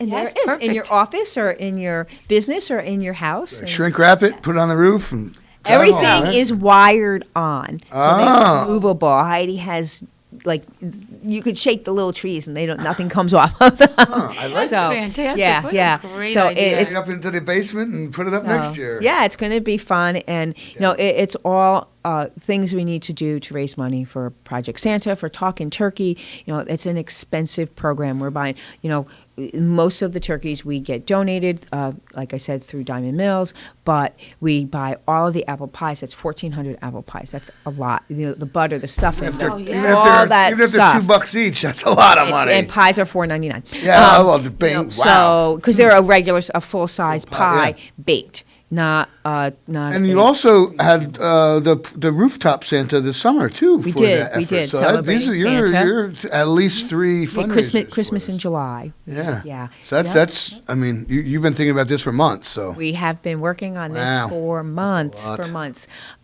But yeah. So and then we have all of our normal things happening at People's Place. We have the Wellness Empowerment Center, which is still offering 1 to 2 to 3. I wave to And the to sound- Dan. the sound He's man. the Power of Sound every Thursday. I think at 11 o'clock is what time? 11 o'clock, and last week, Leah Garnier from Sage Academy came and did a beautiful sound bath for all the members. It was amazing. Yeah, it's great. Absolutely amazing, and more to come. Yeah. It's ongoing. There's no wrap up. We keep moving on. Yeah. So even in the spring, we'll still be doing the Power of Sound. Go. We love it, and people are really, enjoying it. We do yoga, Your meditation. theme days are catching Yeah. on, and people are Yeah. getting, Mindful Monday, so we're doing journal writing now, and meditation, and yoga, and Tasty Tuesdays, all about food. This morning or this afternoon, a nutrition class is being started for folks who have young people in their homes, children in their homes, and that's in partnership with Cornell Cooperative Extension. So there's still time to sign up for that if you want to sign up for that. And they're Wednesdays, Wellness Wednesdays, so we have workout programs. Mary Tuma does exercise class. We have yoga in the morning and exercise at 1:30. Thursdays, Thriving Thursdays, so that's always kind of changing, except for Power of Sound. Every Thursday. And Fridays are Fiscal Friday, sponsored by the Mid-Hudson Valley Federal Credit Union. And someone from the credit union comes every Friday, and they do different programs. Super, super easy to sign up for any of the classes and workshops. You just go to our website, peoplesplace.org, and click on Wellness Empowerment Center. And you can see all the different classes and register. Registration is free, and it is open to anyone in the community. That's fantastic. We have That's that. great. We still have the community cafe. Another note that's happening next Monday, the 25th of October, we are doing Pfizer booster shots at the community cafe from 10 in the morning until 3 in the afternoon. I think it's 10 to 3. But you can call People's Place, 338-4030, to register for your booster shot for Pfizer. It's right at the Community Cafe, which is at 775 Broadway. Community Cafe is open every day, Monday through Friday. Did they issue guidelines? Was it 6 months for Pfizer? Do you know for booster shot 6 months after I initial? think it is. It started out as 8, and I think they lowered it. And they're also doing first and second shots of Pfizer. Oh, so you can So you can also come, if you haven't gotten your COVID shot yet, you can come on Monday, October 25th, and get your first shot. Or if you've gotten your first one, you need your second. Or if you've gotten the 2 and it's 6 months, you can come and get your booster shot. And of course, you do have to call to make a reservation. of course, it's all free. Yeah, I mean, I'm sure that they'll allow walk-ins, but they want to try to spread people out because we don't want anybody having to wait. So if you can call, that would be most ideal. Not imperative, but most ideal. Yeah. And that number again is 338-4030, or just Google People's Place, and peoplesplace.org will show up. And what was the time again on that, Christine, for the shot? Almost positive it's 10 to 3. 10 to 3. 10 to 3 Monday in the community cafe. So, and then of course, means we have a couple more minutes, we're going to talk about our Happy Cart. Yeah. So the Happy Cart is every Wednesday night from 4:30 to 6:30, and that is in partnership with the Institute for Animal Happiness. And again, our chef, Kim, creates a meatless meal. It's actually not just meatless, dairy-free. It's a vegan meal, plant-based. And we offer it for free for folks to try it. Volunteers from Institute for Animal Happiness are there, and they have some information about plant-based eating. All of them are vegan, so they can give you all kinds of tips and information about that. But we're doing it mostly to try to educate folks and see you don't have to have meat at every meal. It's actually healthy. You can, eat your veggies, your grains, your beans. They're fabulous. She makes phenomenal things. We share how you make it. A lot of times we give out different ingredients that we use that day, chickpeas, or we have gotten in vegan mayo from from the food bank, but vegetables and things like that. We're really focusing on the health part of it, and we just think it's a great idea. And it's also, if you're working on a budget, it is a fairly inexpensive way to eat. Right. So now it's like squashes. I mean, roast squash You for have to dinner just one eat- night and puree soup for lunch the next day. It's Well, the farm so stand much. is happening as we speak. It's today and tomorrow, and next Tuesday are our last days, and the root vegetables are all starting to come in. Right, that's right. After the farm stand ends next week, we still will have all of that out at our bounty table, and that's every single day in front of People's Place. You don't have to come into the location. You can just go to the table and pick.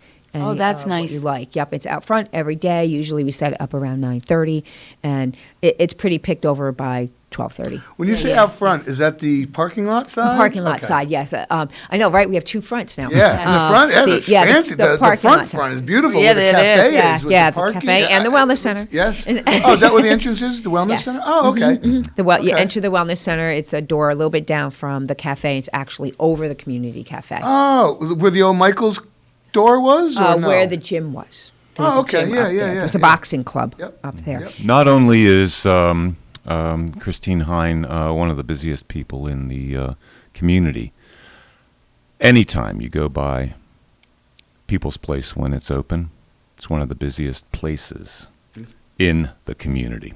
Good. And anyone can shop there too. We have the thrift store, and the thrift store is our main economic engine. So I used to scratch my head when people will talk about how they'll shop at other, I'll say big box thrift stores, but they would never come to People's Place because they feel they're taking it away from somebody. But that's not the truth. It's it's there. We give clothes away for free to folks. We give new beginning packages away to folks for free, pots and pans and things that they need, sheets to, if they're starting over or just starting out. But it's open for anyone to come and shop. And, I'd say that we were green before green was cool. Because There we've you been go. reusing Yes. and repurposing Upcycling and for almost 50 years. And that's a great distinction to make, that please come shop. That's your main economic vehicle. So Right. give And it we a have whirl. fabulous things. Come The on in. Community is wonderful. They absolutely, donate yes. beautiful things. We get calls every day about donations. What we ask for with donations is, first of all, we don't take furniture or beds, things like that, because we just don't have the space. And we always suggest that you call Habitat for something like that, because they have the space and they love that kind of stuff, the furniture and things like that. And they do great work, helping build houses. So we love to partner with people. But for People's Place, if you're donating smaller items, housewares, toasters, pots, pans, clothing, jewelry, handbags, etc., all we ask is that they're all freshly washed, because we do not have the capability nor the volunteer staff to wash your clothes or to wash your things. And they might have been clean when you put them in the garage 4 years ago or in the attic, but they're not anymore. And I know sometimes folks get a little upset, and I feel badly because I don't want anybody who comes to People's Place to be upset. But we just don't have the capability to clean things. So there's some things that we don't take like VHS tapes and DVD tapes anymore, just because people don't take them, and then they're taking up space for things that people really do use. And we really pride the thrift store on being there for folks who either are there because they're shopping, because they only want to buy recycled and reused things, or they know they're going to get great buys, or it's the only place they can shop. We don't want to put out chipped plates or things with scratches and things with little nicks, or clothes that are missing a button or have a stain on them. We want everybody to feel a sense of dignity and pride. When they come and shop. So, but it Very is open important. to anyone. So most definitely come and visit us. We have people who have been coming from, a couple people from Connecticut. One day somebody came down from Albany. Oh, They just Google thrift. There are people who just Google thrift stores and travel around, check them out. So. That's great. Yeah. never know what you can find. No, you Right, don't. and when You you're don't. shopping, you're supporting the 24 programs that we do at People's Place, because other than the thrift store, everything else we do is free. Very true. Very So true. all of our program, all of our food, we never charge for. All the specialty food programs like Bag Summer Hunger, Bag Holiday Hunger, Thanksgiving are all free. Project Santa, we don't charge anything for. All of the classes and workshops at the Wellness Empowerment Center are free. All the food at the community cafe is free. So, just think about that, folks, for a minute. Listen to what she's actually saying. Yeah. Yes. Turkeys are out the door. Last year we gave out over 1 million meals. Yeah. Between all of the different programming that have to do with food security. It's just phenomenal. It was like 1.1 million meals. It's everybody in Ulster County 5 times. Yeah, right. Literally, Yeah. It's everybody in the county 5 times. Right. Yeah.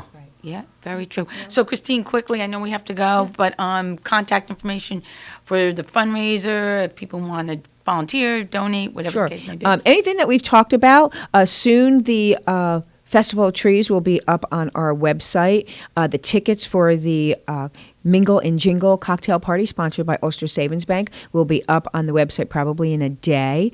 Those tickets are $50. You can go to peoplesplace.org or you can call us at 338-4030 for any of our programming, any of our events. I have phenomenal volunteers that answer the phones and will chat with you and answer all of your questions, because I think we need to start putting the human back in humanity. Yes. Absolutely. Perfect.